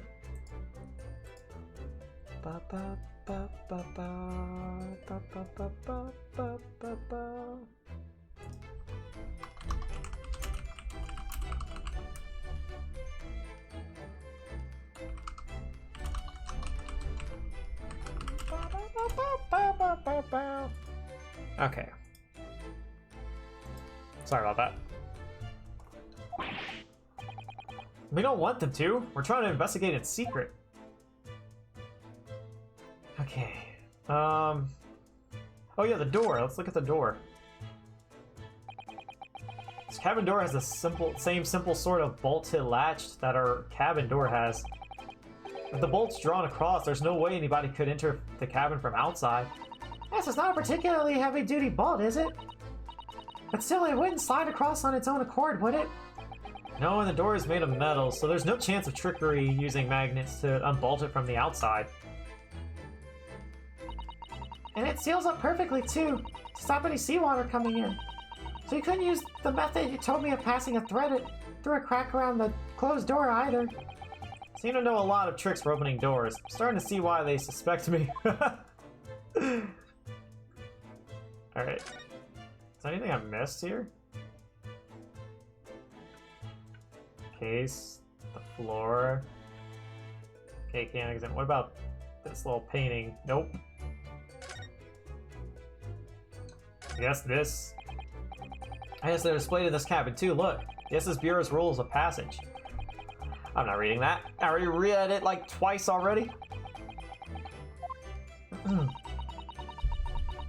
I suppose Miss Pavlova realized that she needed to keep the contents of her case a secret after she read this. Her special friend, I mean. Wonder where her friend has disappeared to now. It's probably having fun exploring the ship, I imagine. I don't think it could have gotten out of the room, though. Unless it went into the next door cabin. I just hope Seaman strong enough doesn't find it and throw it overboard. Oh yes, so do I.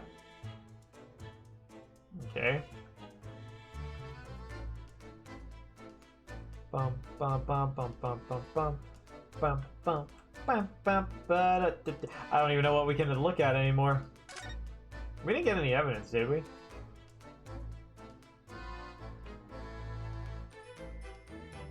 No. That's pretty much it. See if we could talk to, oh, we can't talk to her. Can we look at anything on here? Nothing new. We don't have any new evidence. So there's something I'm missing.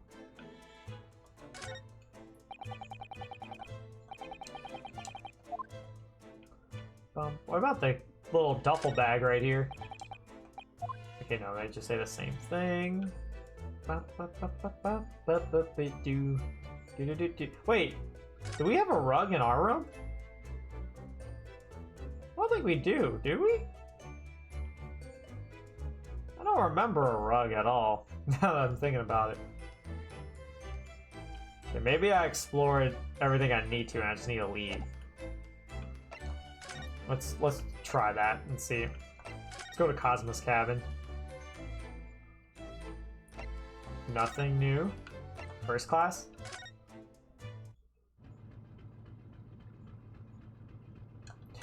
When the music stopped like that, I thought maybe I had something. Okay.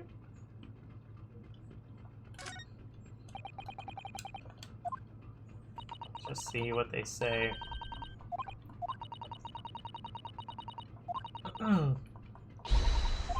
Yeah, I'm supposed to read this before I went in there, I see.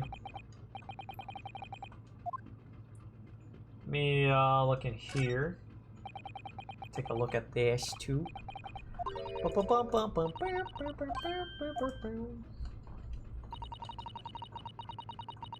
Okay.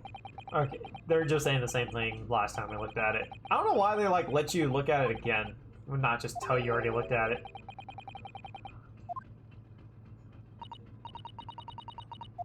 Oh, okay. Oh. Hi. Hello there. Oh, Mr. Sholmes, look!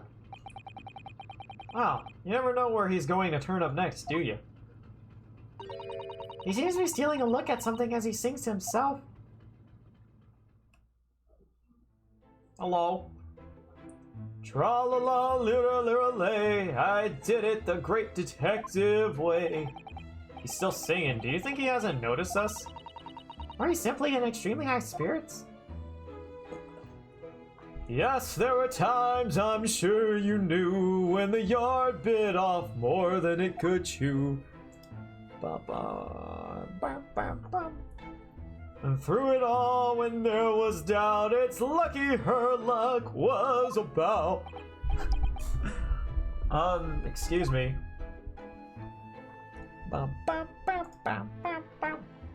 I solved it all and I stood tall. I did it the great detective way. Mr. Sholmes! Ah! What is it? You want to fight? Honestly, interrupting a fellow when he's singing and I was just about to reach the climactic finish. Sorry, I thought you were never going to stop, so I figured now's a good time as any. I very nearly dropped you to the floor with one of my famous right hooks. Alright, I get the picture. Now, could you put those fists away? Looks more like he's dancing. Do you do the salsa, Mr. Sholmes? Mr. Sholmes? You seem to be examining something before we interrupted you. Ah, yes, that. I was immersed in study of the ship's log as penned by the stockily built crewman who's usually on guard here. Oh yeah, the ship's log. And did you find out anything useful from it? Well, after 2 a.m. this morning, the majority of the entries are blank. Huh. Which means there was nothing to report, nothing of note happened. I'm assuming everyone, like, got knocked out or something. They all banged their head. It's kind of a coincidence that they all got knocked out from it. Some would probably just hurt their head, but probably not a lot. I don't know. Ha ha ha ha ha! You truly are a student from the land of the rising sun. You've been utterly blinded by it. Ha ha! Sorry? Your logic, my boy. It is inverted. Whatever do you mean, Mr. Sholmes? Observe the other pages and all shall become clear. It seemed the same crewman stands sentry in this first-class passageway, and he has an almost religious practice of recording nothing to report every half hour. Oh, he writes that in every 30 minutes? Nothing to report? Precisely. Put simply, the seaman writes nothing to report when there is just that. Yet, the ship's log from last night is largely blank. He didn't even write nothing to report. Do you mean? Yes, there were circumstances afoot last night which led to the seaman being absent from his post. What kind of circumstances? What happened? That remains a mystery for now, but we can be sure something significant took place. So significant that it caused the seaman to forget his regular habit of scribing nothing to report in the log. These are important details. I would stake my life on it. You must log the ship's log in your mental file. Okay. Now that deduction was worthy of a great detective. Now you're starting to understand what my way is, I see. What makes Sholmes brilliance. Ha ha ha ha ha ha ha. Oh, ouch. What is it? Are you hurt? Oh, don't worry yourself. I seem to be afflicted with a throbbing head. Everybody got hit. Throbbing head this morning for some reason, nothing more. And also, I want to know, was it only people in first class that felt this? Well, my friends, until our next encounter. He's still singing to himself. I can hear it as he wanders off down the passageway. Something wrong, Susato-san? seem lost in thought. It's just... well, I feel the same. Sorry? Ever since I woke this morning, I've had something of a headache. A sort of continuous throbbing. Oh, you too? Okay. I'm assuming now we go back in here and we're gonna discover the snake. I was probably supposed to talk with him first. Oh, there we go. Ding, ling, ling, ling, ling. Huh? What's that? Uh-oh. Prison break! Imagine if someone else died. Shut down the engines immediately. Vessel sighted a quarter-mile forward. Full stop. Hard to starboard. All hands brace for impact. Okay. What the? I think we're about to crash into another ship. What? Oh. I can't stand. Susanoo-san, hold on to me. Whoa! And that's how we all hit our heads the first time, I bet. Susanoo-san, are you alright? Are you injured at all? I think I'm fine. Thank you, Naruhodo-san. Yep, look at the books. Mm-hmm. Looks like we avoided a collision. I think. Yes, the ship has come to a stop. Oh my goodness, what about you, Naruhodo-san? Are you hurt? No, I'm fine. Oh no. Hello, is anyone in there? Shout if you need assistance. That sounds like... Oh, Inspector. Inspector Hostonaga. Is that you in there, Naruhodo-san? Bolt the door, quickly. What? The bolt? Oh! Oh! Okay. So it is possible to lock the door. Okay, I see. The door is bolted. Did you do that, Susanoo-san? No, I didn't touch it. Well, that's strange. How did... And look at all the books. They're just like they were before again. Okay. I mean, I already kind of like pieced together that like something like this happened, but I didn't realize that the locks on the doors were all like able to be turned and locked through that as well. So interesting. Very interesting.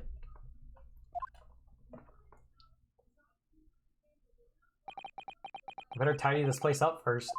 But no, just open the door! What? A violent emergency stopped to solve one mystery, at least in a very vivid way.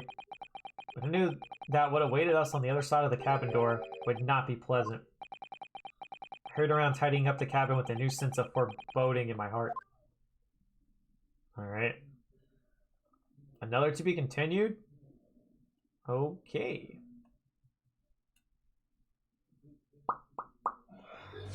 Save your progress right now. Boop, boop, boop, boop, boop, boop, boop, boop, boop. Oh, I'm coughing.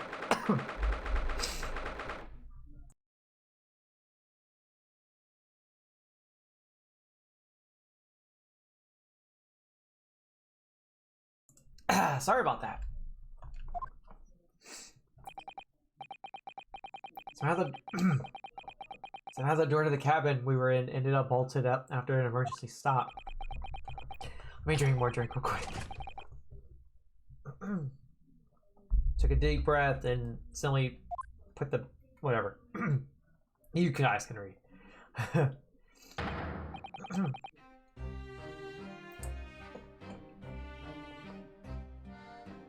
Okay, I think we're good now.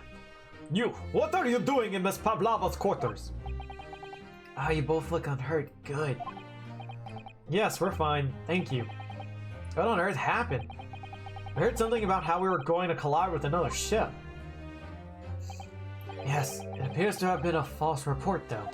What? How did that happen? There's a dense fog outside, so it's extremely difficult to see. Someone must have thought he saw a ship ahead. This person obviously triggered the alarm, and that's why we made an emergency stop. Everything is chaos. Passengers are screaming. Crews are running everywhere.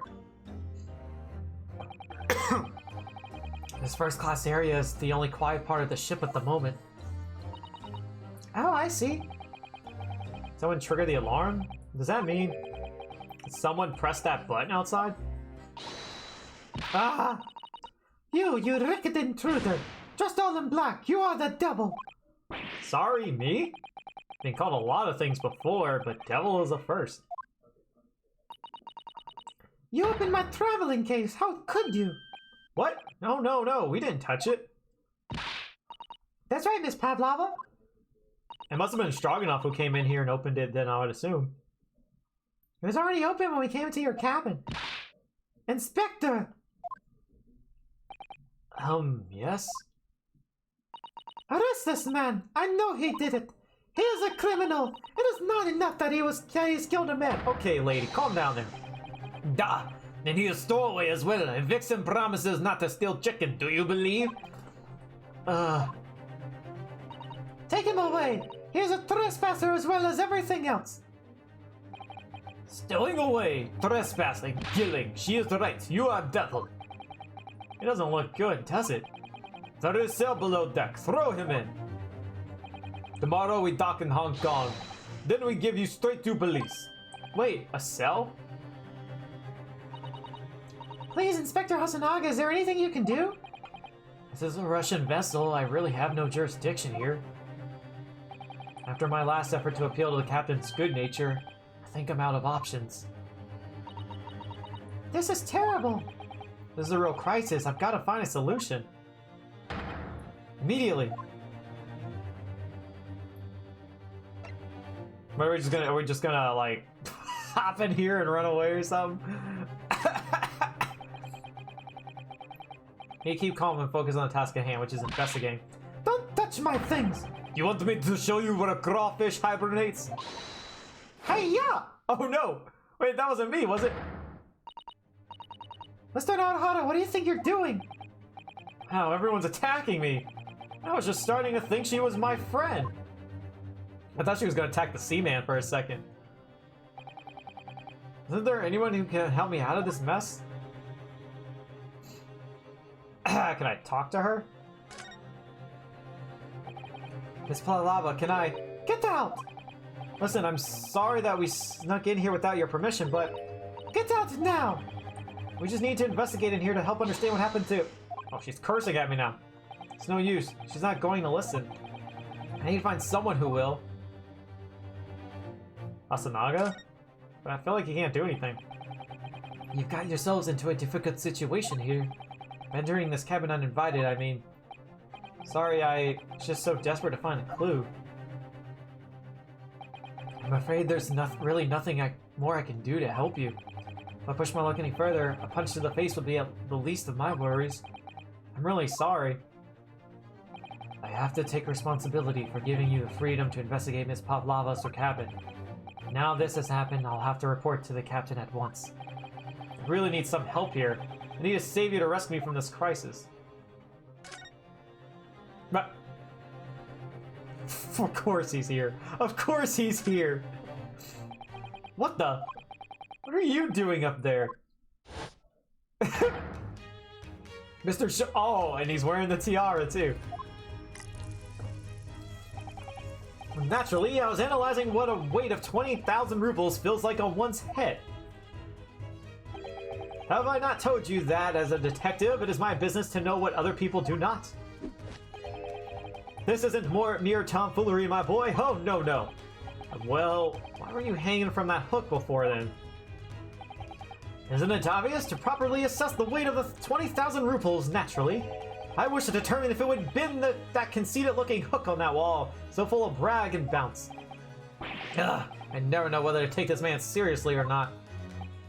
Ah, you again, the great detective.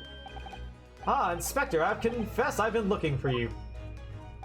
I have something to report to you most urgently. Well, you might try looking for me somewhere other than a hook on the wall next time. Yeah, right? What is the report? Speak. An urgent report from the great detective can mean but one thing. Yes, the case of the curious murder that took place last night. Here on this vessel, the steamship Bureau, has been solved by me, naturally. What? Really? Yes, I have eliminated all other possibilities. No other explanations exist. So allow me to illuminate all your minds. For I am about to reveal my great detective's greatly admired great deduction to the case. It's a lot of greats again. Ah, you have solved it. Even the Hedgehog understands this case. Sonic the Hedgehog? We all knew who was responsible for killing student boy this morning when we found criminal in wardrobe. It is this doorway. He has handcuffs to prove it. Only because you put them on me. I didn't do it. The trouble is, there doesn't appear to be anyone else who could have killed the victim. Because as everyone knows, the cabin door was bolted shut from the inside. I mean, the culprit must be someone who was inside the cabin. This is what's called a locked room mystery in detective stories. Locked room. That is point. The room was locked.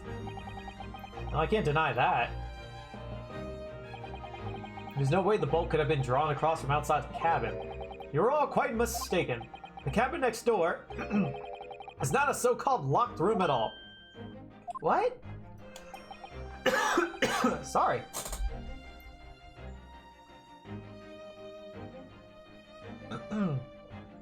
Sorry about that. Ah yes, there is another entrance. An entrance used last night by the culprit in order to gain access to the cabin despite the bolted door. What other entrance? We never discovered one. Why, it gapes open-mouthed at you even as we speak. The ventilator, man. See, originally I thought that, but now I'm thinking that, yeah, the door was just locked after, like, something happened with the ship. The ventilator? Gahaha. You think this is funny? I cannot even put my arm through that hole. That's because your arms are as thick as tree trunks.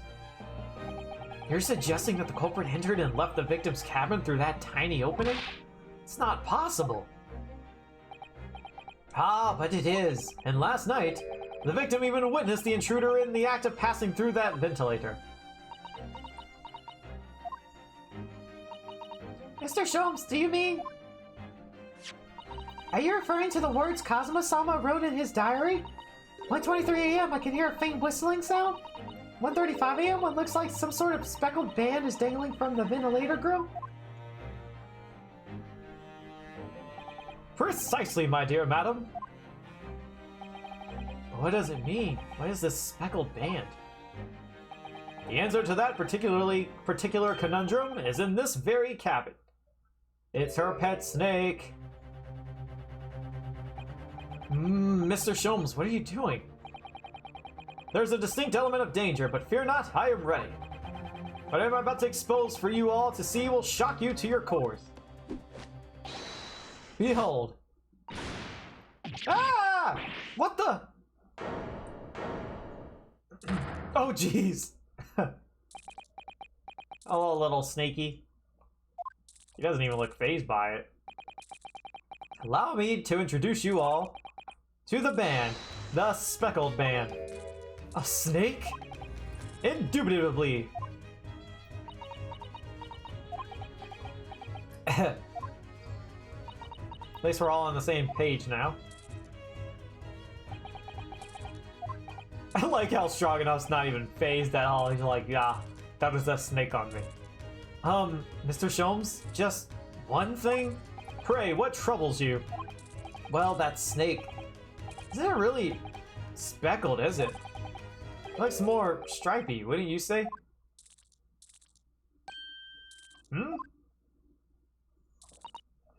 Yes, you're right. I think in this case, you'd have to call it... the Striped Band, wouldn't you? Ugh. That snake. You both see and observe with distinction. However, do you not think that is precisely the trap in which the culprit wishes you to fall? Sap, comedian. Oh my goodness, really? It's a trap? How exactly? That character dies in the next chapter. Yo, spoilers! Yo, can we ban this man over here? I think perhaps it is time I explain the intricacies of my train of thought. Are you ready, Miss Pavlova? I'm sorry for the young man who died, but that is all. His death is nothing to me. This whole thing has nothing to do with me. Unless that's what you want me to think. There are two conclusions I have drawn from the facts. Number one, oh, not this again. Last night, your friend infiltrated the victim's cabin. This man's always got two conclusions every time. I don't know anything. He looks chill, right? Like there's a snake wrapped around his whole face, and he's like, "Yeah, I'm okay with this." Ah. And number two, that same friend was responsible for the victim losing his life. Yeah, I don't think that's the case. No! She's turned as white as a bowl of rice again. Ooh, that sounds good. Jones must be right. He's hit the nail on the head. This young woman's friend killed Mr. Asogi? Oh my goodness. He can't even talk because this thing's covering his whole face. Looks like he can't speak with that snake coiled around his head. I would advise as little movement as possible, Seaman. You wouldn't want the fangs of that long friend in your neck. So everyone, let us begin. Herlock Sholmes is proud to present his logic and reasoning spectacular. Well, we know it's not snake venom, because they said they didn't find any poison inside of him. So if he includes, or deduces that it was a snake bite, can't be it. Plus, I don't think this snake is poisonous at all, or venomous at all. Ms. Pavlova, moments ago you claimed the following. His death has nothing to do with me. This whole thing has nothing to do with me. Yet you cannot deceive yourself. Yes, when you recall these horrid events, your aching heart smarts with pain. And it is that very pain that evidences your inextricable link to the victim's death. So we ask, what was the nature of this intruder that stole into the victim's cabin on this portentous night? Why, naturally, it was the friend with which you boarded this vessel, was it not?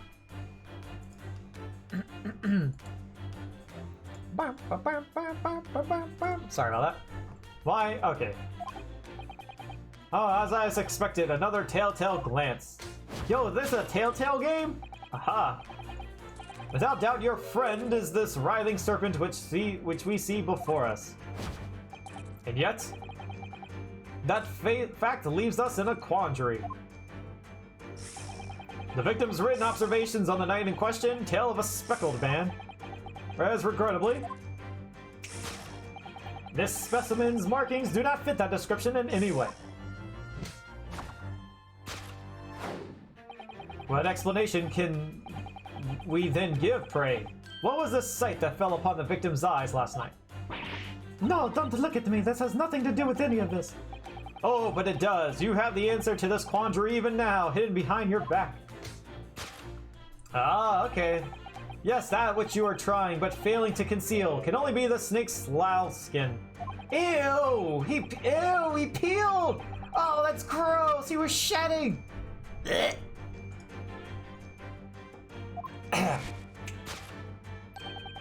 Shed its original skin, no?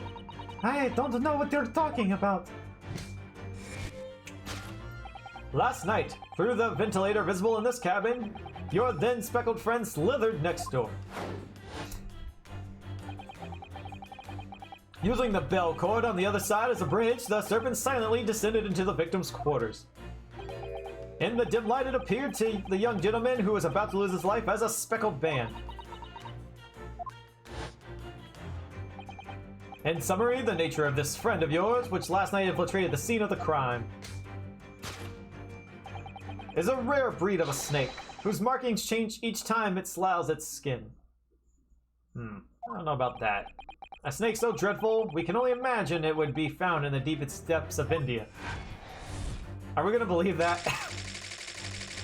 I don't know if we're gonna believe that or not. How Mr. Asogi died.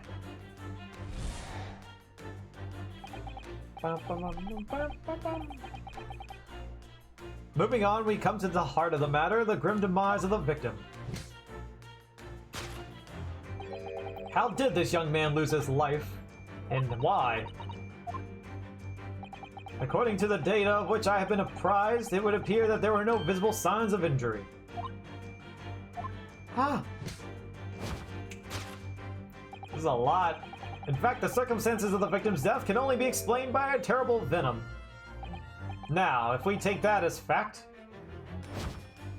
I really am believing though that like after this we're just gonna be in court for the rest of the case, because there's like this is a long investigation right here, and like it's slow. Like we didn't cover that much information slash like evidence. Sorry about that. We can reasonably imagine that there remains evidence to affirm it at the scene of the crime. oh no, could there be? Yes, an examination of the deceased body will prove the cause of death conclusively. The almost, but not quite, imperceptible puncture wounds left by the venomous fangs will seal the truth. There's no poison. The vestiges of the snake bite delivered by your terrifying friend. I called this. I knew he was gonna go this route. This makes no sense. There's no point feigning ignorance, Miss Pavlova. After the incident, you endeavored to hide everything, didn't you? But now your involuntary glance betrays the hiding place you chose. That's right, you hid the evidence that links you to the victim's death in that traveling case. When we first met in this cabin, it came to my attention that your case moved periodically. Your serpent assassin was restless inside, no doubt. You don't. It is telling that the victim made note of a low whistling sound that he heard minutes before his end. That was your signal, was it not? The sound you had used to train your serpent friend. To train? Indeed. You put the serpent through this ventilator and wait. After a period, you summon it back with a whistle. You couldn't know if the animal had done its duty, so you would listen for signs of life next door. If the victim appeared not to have been dispatched, you release the snake once more. To deny the snake has undergone such training? Or do you deny? It's not true. Having slithered through the ventilator and down the bell cord, the creature needed only to sink its fangs in once. And its venom would course through the victim's veins, ending his existence forever. This doesn't match up though with the writing. Like, where does that come into play? That is the true nature of the speckled band that took the poor young man's life. There can be no doubt, my logic is infallible. Death by a venomous snake's bite. All this seems like we would, like, see this in court, so it's interesting that we're, like, doing this now. Thus concludes Herlock Sholm's great deduction of the speckled band.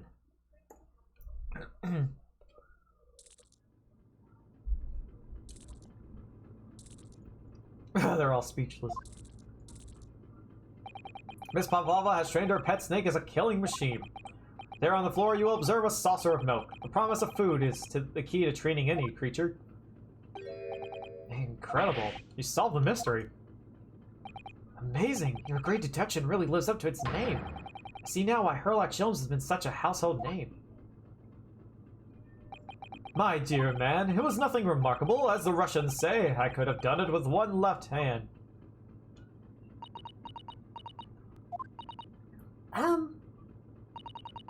Can I venture an opinion, Mr. Sholmes?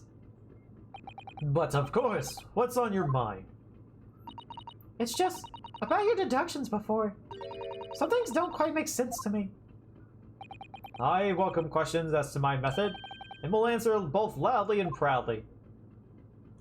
Oh, well, good. First of all, snakes are egg-laying creatures, part of the reptile family. You are well informed, madam. And reptiles, don't drink milk. This isn't the big issue, though. You're just wasting our time, Sasato. It's really only mammals that like to drink milk, you see. So, I'm not sure it would be possible to train a snake using milk as a reward. That's really not the main topic here. No matter, no doubt Miss Pavlova used some other treat to encourage her pet to do her bidding. Milk was merely an example. The logic holds. Well, there is something else. Snakes have no ears. Ah, Yeah, so I'm not sure it would really be possible to signal a snake by whistling. but madam, what are the tales from Arabia? Have you not heard of the snakes that dance to the sound of a flute? I think perhaps the performers play their music in time with the snake's natural movements. Oh, I see. No hands, no feet, no ears. Those creatures are so inept as to be practically useless. Don't take it out on snakes, Mr. Sholmes. There's one other thing. You have more? Snakes use their scales on their bellies to propel themselves. So, I'm not really sure that a snake can manage to climb up a flat bell cord like the ones in these cabins. Then it should try harder. Please don't be angry with me, Mr. Sholmes. The point is, even the snake has gone through the ventilator to the next door cabin. They couldn't have come back without help. What I'm trying to say is that there are a number of reasons why it's difficult to imagine the snake could have had a part in this. Yeah, poor guy.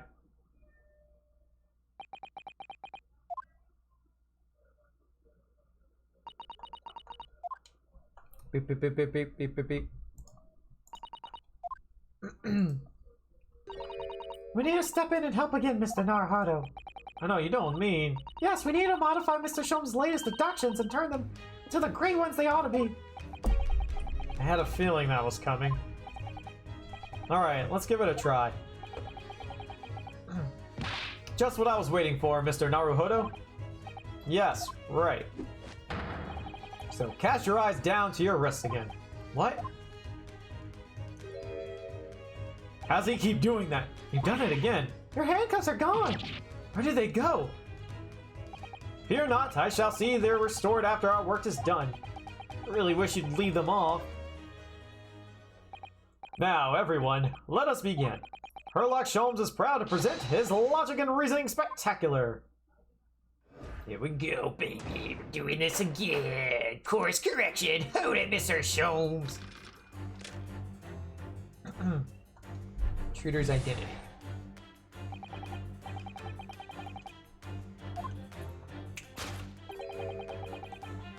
I wish you could kind of like skip through this. This takes unnecessarily long. Come on. Your aching heart smarts with pain. She does have a pain expression on her face. Yeah, that's true. She looks as though Kazuma-sama's death is weighing heavily on her mind. But you're not sure Mr. Holmes has read her quite correctly, is that it? Could there be some other way to interpret her expression there? Let's take a moment and really look very closely at Miss Pavlova. Oh, scratch. Okay. Yes! Yes! Boom, shattered. Yes, when you recall these horrid events, that claw scratch smarts with pain. Indeed, and simple observation reveals that the wound is fresh. I could have done that though. Miss Pavlova, did you in fact receive that scratch sometime last night? Oh, You know what she kind of looks like, and I'm just putting it together now. She looks like Edelgard. She's freaking Edelgard from Three Houses. and I think about the young man who died next door and I feel so sad. And when I am sad, the pain from this wound is worse. And it is that very pain that evidences your inextricable link to the victim's death. Alright.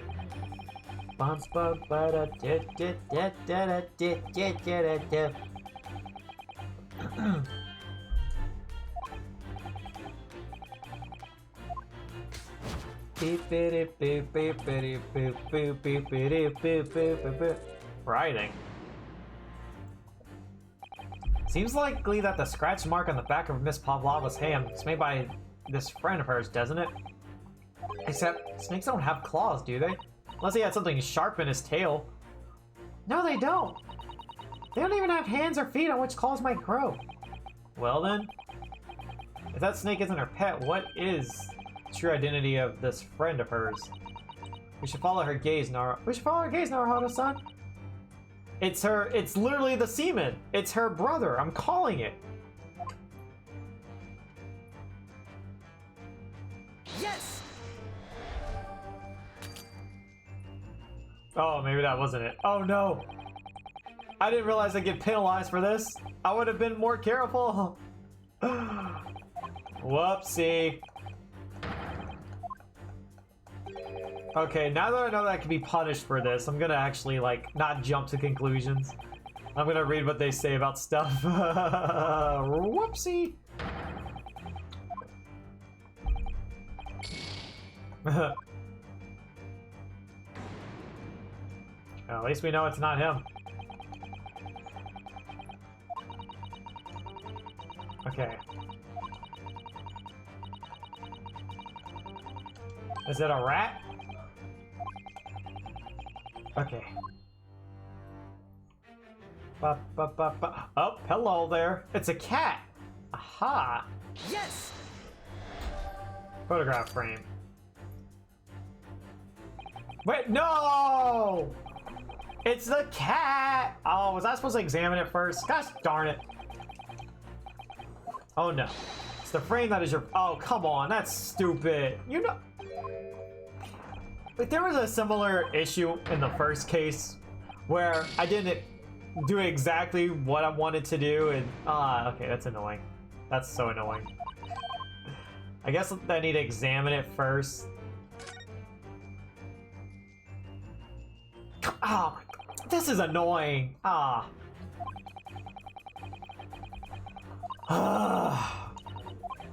How are you supposed to know? Like last time we did it, I was able to just present it without actually having to examine it. We did it the first time with the hair.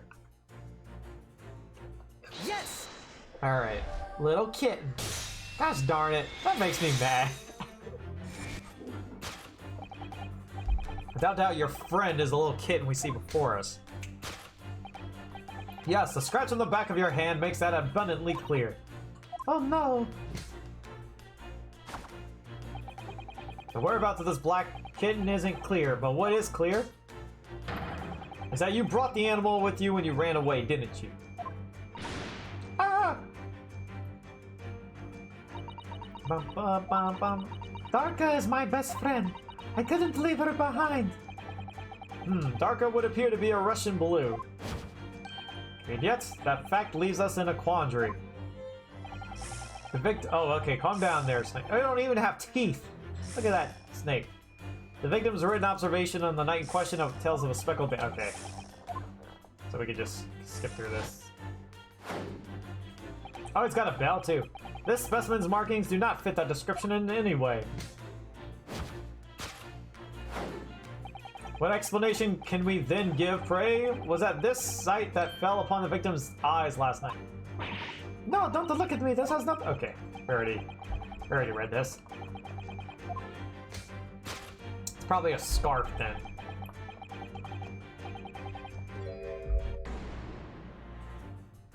It's gotta be a scarf. Did you see that? She just took something out of her pocket and hid behind her back. If she just left in her pocket, I wouldn't have even known. Oh yes, ploys like that are Mr. Shum's specialty. He's ever so clearly forced to reveal something. Sorry about that. I thought deduction was a specialty, or maybe making me believe that was a ploy too. Anyway, I find it hard to believe that it's the skin of a snake. In which case, just what is Miss Pavlova hiding behind her back? I'm gonna take a look behind you. Oh, what the heck? Well, don't present it. You gotta look at it first or you're gonna get in trouble. Speckle band, what is it? Seems to be soft and fluffy.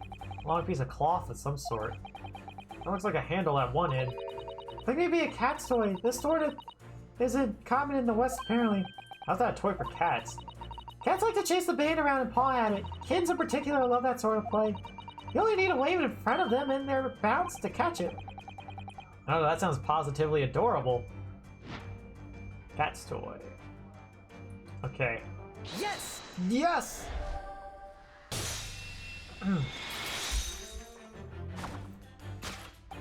Yes, the thing you were trying but failing to conceal is, a cat's toy.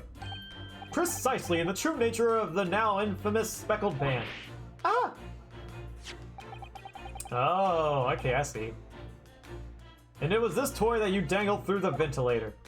Oh, maybe her cat wandered off and she was trying to get her cat back. That could be it.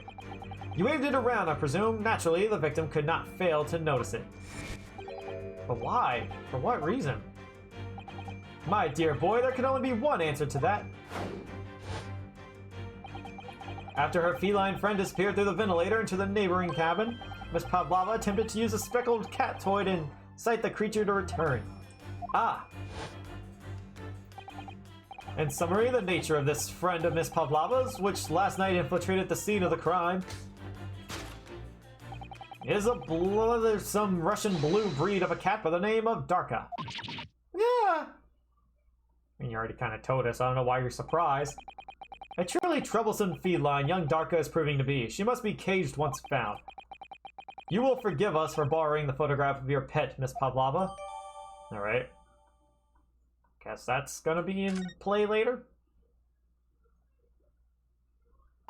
It was after I gave her food last night. That's when it happened. She scratched the back of my hand and then ran up the belt cord. Before I could do anything, she had disappeared. Wait, can I just point out real quick, where is the wardrobe? Where did that go? It was right there along the wall. She disappeared through the ventilator. Darka, she is so naughty. The beloved kitten. Oh. All this is just thrown out the window now. I really wish you could skip this. I don't like how you have to like see this a second time because it just goes so long. Oh, I don't know who thought this was a good idea.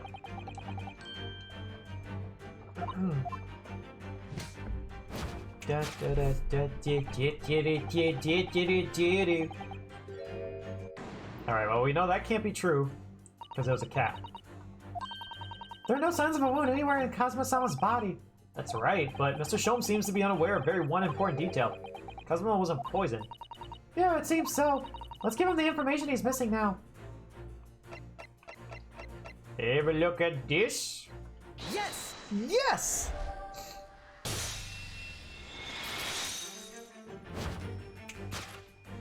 In fact, the circumstances of the victim's death can only be explained by the post-mortem report.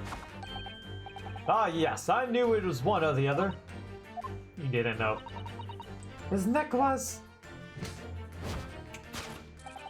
Indeed, the breaking of the cervical vertebrae is fatal. Only that Goliath would be strong enough to survive that. Seaman strong enough isn't some immortal freak, you know. The jury is out. Anyway, we have on good authority that the victim's neck was broken. Now, if we take that as fact, we can reasonably imagine that there remains evidence to affirm it at the scene of the crime.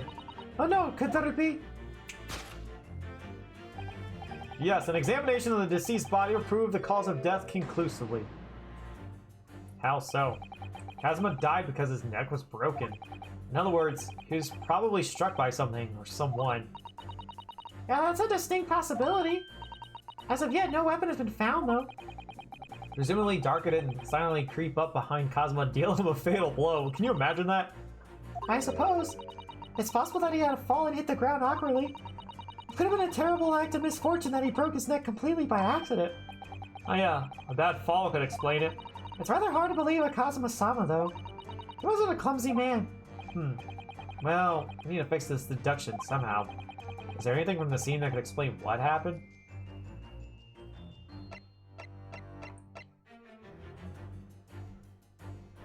The victim's final moments. An examination of the deceased body will prove the cause of death. Let's take a look at this real quick, I guess.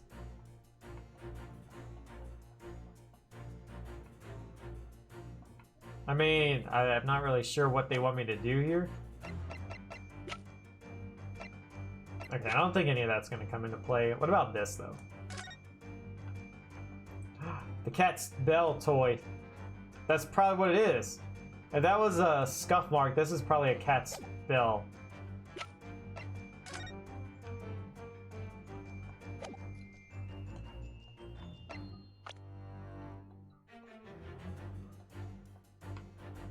Okay, so I have to return a question? Okay. So I guess I need to present the photograph then, maybe? I'm not... Review scene. See, I'm inclined... Because, okay, so here's the thing, I'll be jumping conclusions if I try to point out the bell right now. Because they're trying to point out, like, how he died. Improve the cause of death.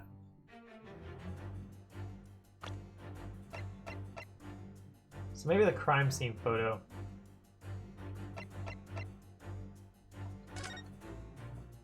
I'm gonna just use this, I guess. Yes! No, that wasn't it. That wasn't it. Okay. Yeah, I didn't think so.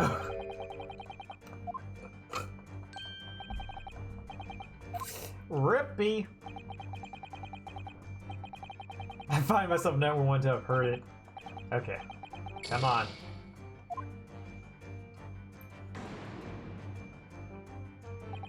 Kazuma died because of a broken neck. Either he was struck by something or he fell badly and it happened by accident. There's something we found in his cabin that puzzled us, if you remember. Strange mark. Okay, so it must be the other thing. Okay. So I guess it's not only the bell, but the mark on here. Yes! Okay. But the thing is, look where his shoes are. Where his feet are, or whatever, compared to where the mark is. This particular mark, so prominently visible next to the victim's body, is a deposit of shoe polish. Shoe polish? Indeed, positively identified by a little analysis device I constructed, which I carry now as a matter of course. Beeswax, tallow, and dye were my results. The undeniable ingredients of shoe polish.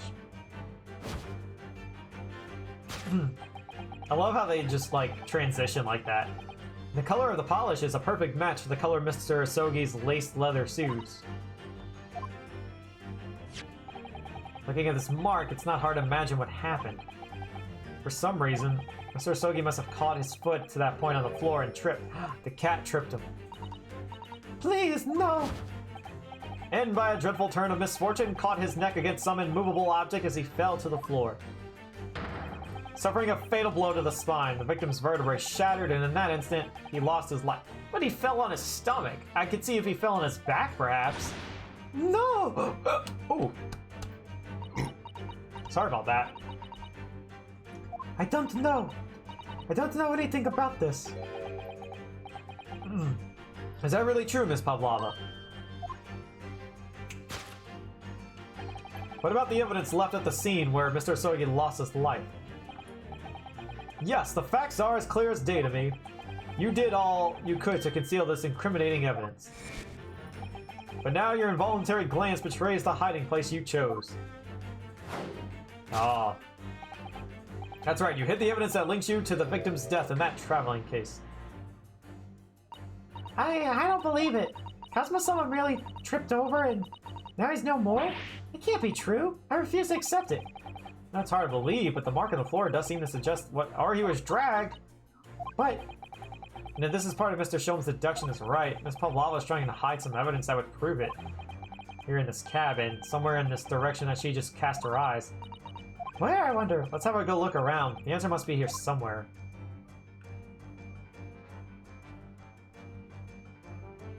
Is it the tiara? That would be insane. Let's examine a traveling case. There's nothing in it. Those words must fall off and hit her friend. That's right. And it wasn't a snake after all. No, it was that little kid she calls Darka. Not that it's anywhere to be seen now. Seems to have let itself out of the case and gone exploring. I expect it's wrapped itself around someone's head right somewhere, trying to make a new friend. Or that, or it's just scratching their hand with pieces. Point is, where has it got to?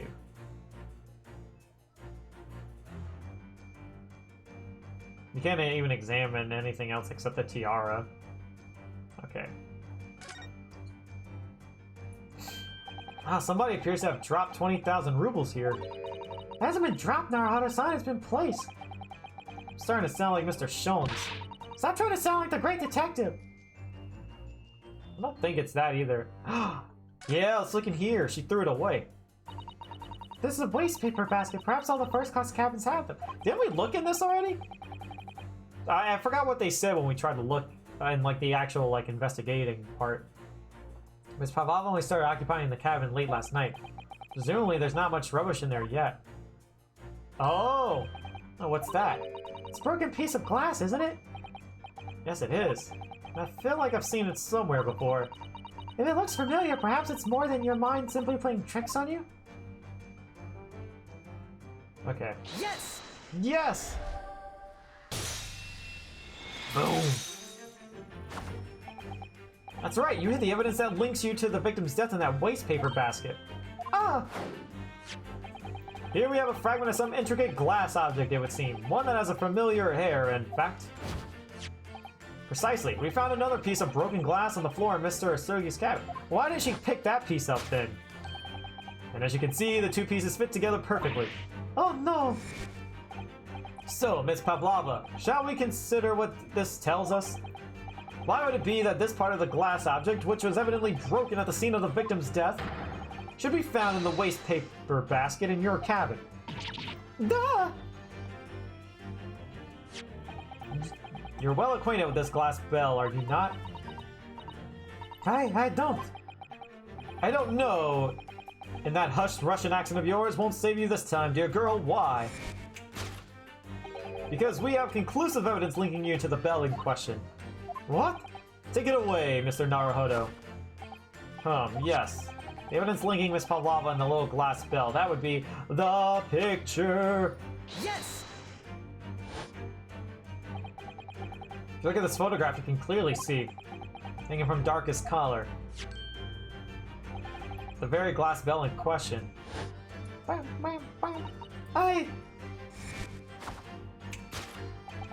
The truth has caught up with you, Miss Pavlova. What you gotta say now, Edelgard? The young man who's lost his life last night did so after a truly inauspicious fall. The cause of that fatal stumble? Synchronized hand pointing, snapping. Your absent feline friend, Darka. We got you where we want you. I couldn't tell anyone. I'm sorry. But she had to hide her presence here. Just by tripping over a cat. Yeah, I don't believe that. That seems a little ludicrous.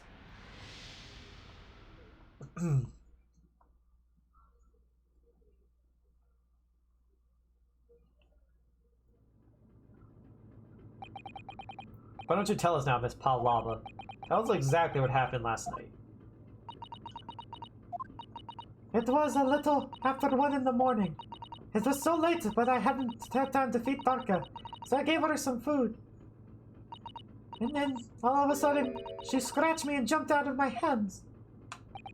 People do say that cats become very anxious and nervous in new environments. Yep. She was so fast, she disappeared the ventilator before I could stop her. The cat vented and killed. The cat is the imposter. And that is how you acquired the rather nasty wound on the back of your hand, I take it. Yes. And I had read the, rules on the wall. I knew that I was not allowed Darka with me. Yes, modern science suggests that animals can carry infectious diseases. It's a precaution, really. So I listened and listened, trying to hear if there was some noise in the next cabin.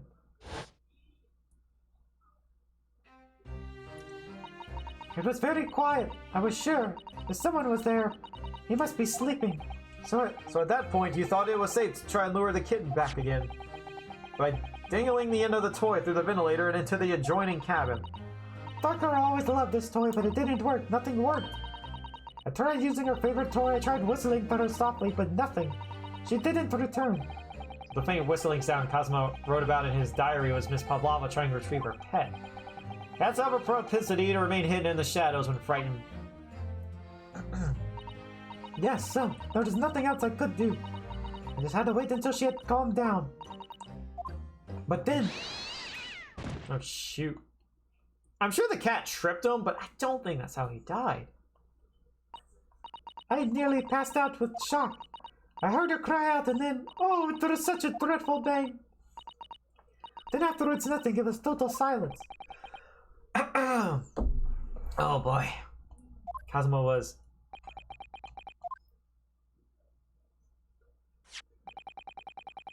And the appearance of the brown mark on the floor. Seems likely that what you heard was the victim stepping on the glass bell and tripping up. Yes, this bureau is a large vessel, but even she can pitch and roll violently without warning. And Mr. Soki was already off balance as a result of the ship lurching when the kitten got under his feet. The combination of unfortunate factors could have easily caused him to fall over. What became of the kitten afterwards? Hey, you still don't have it. But you had it, but then it got lost again. In the end, I managed to get her to come back through the ventilator. Yeah, Darko is nowhere to be seen. I must have forgotten to lock my case. And now she's disappeared again. I guess maybe part of the bell was still hanging around her neck. Gracious, that cat is as insufferably restless as I am. Well, he knows something about himself, at least. When I woke this morning, I heard that the young man in the cabin next to mine had died. But I couldn't bring myself to tell anyone what had happened. I was too scared. Scared that they would send me back. Oh, hold on a minute. What about the snake? You're right, where is it? If the snake isn't your friend, Miss Pavlova, then whose is it and where did it come from? What on earth is such a dangerous creature doing on the board the ship? Is it Stroganov's? Oh, I didn't say. Snake is my friend. His name is Perozhitsko. What? What? That snake belongs to you? He escaped from Gage when emergency alarm sounded. I was looking for him. Did not expect to find him in here. Well, that's very convenient now, is it? How did that snake get into this cabin? But, such big coincidence here, huh? Animals are not permitted on board? Ha! We are at sea for 1 year. You want to be so long without a close friend? Without someone who understands? Didn't you find someone a little more human who understands you better? But my dear burly fellow, a gargantuan venomous snake, surely you can appreciate the dangers you're putting everyone in. It doesn't even have fangs. No venom, Periotsko does not have venom. He is harmless, very long, but very gentle. He is adorable like Granny. Yes.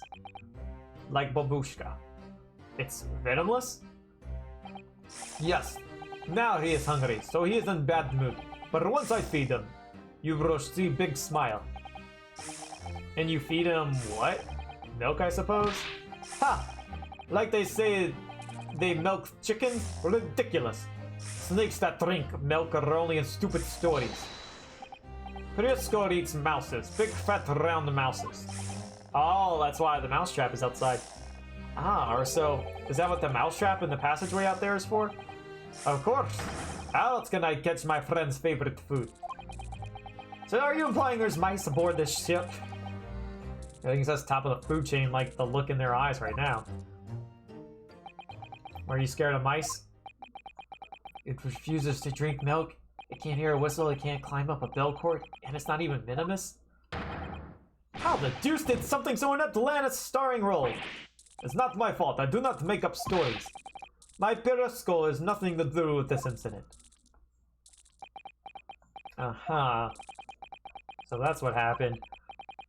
That's the truth behind my best friend's tragic death.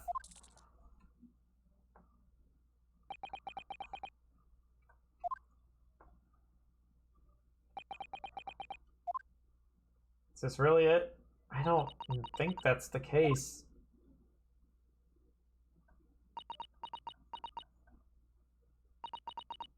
Miss Pavlova? I understand the difficult situation you found yourself in, and I do sympathize, but please remember this. She gonna threaten her? A young man lost his life.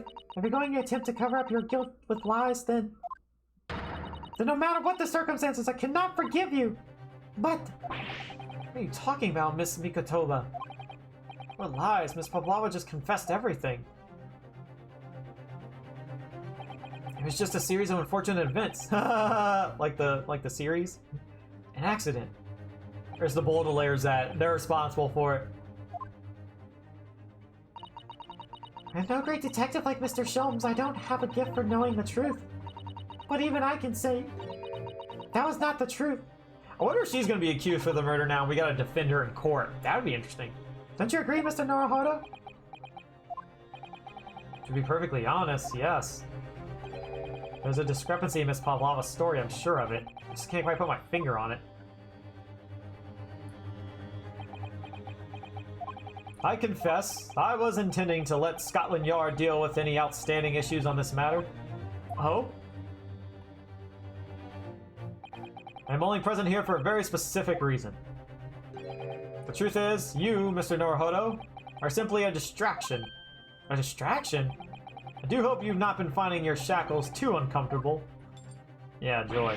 Ah, not again! When did he do that? Especially as they're on your wrists as a result of my intervention. I was rather hoping that I could resolve matters before we made our next port call. You were, Mr. Sholmes? Yes, but I overlooked one important detail. The deceased young man was a very close companion of yours. Was he not? Yes. Kazuma was my closest friend. I owed him my freedom, even.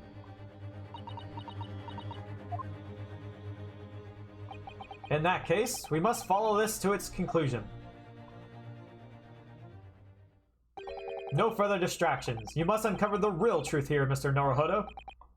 Yes, whatever that may be. The key to this is the discrepancy in Miss Pavlova's story, I'm sure. If I can chase that down, maybe the truth will become clear. Truth about how you really died.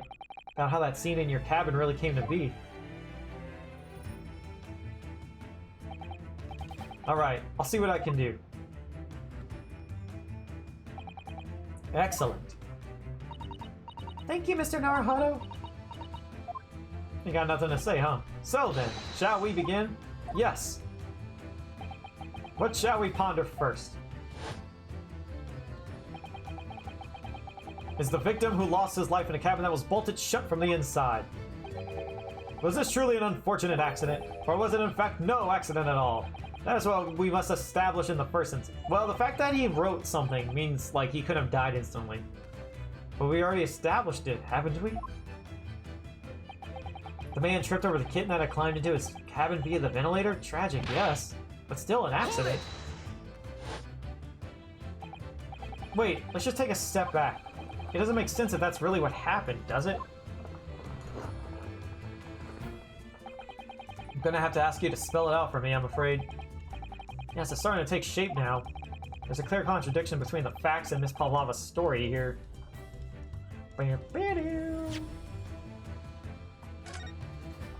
Okay. Save it right there. I thought we were about to get to like a spot to stop at, but it seems not. But guys, I am gonna go ahead and quit there.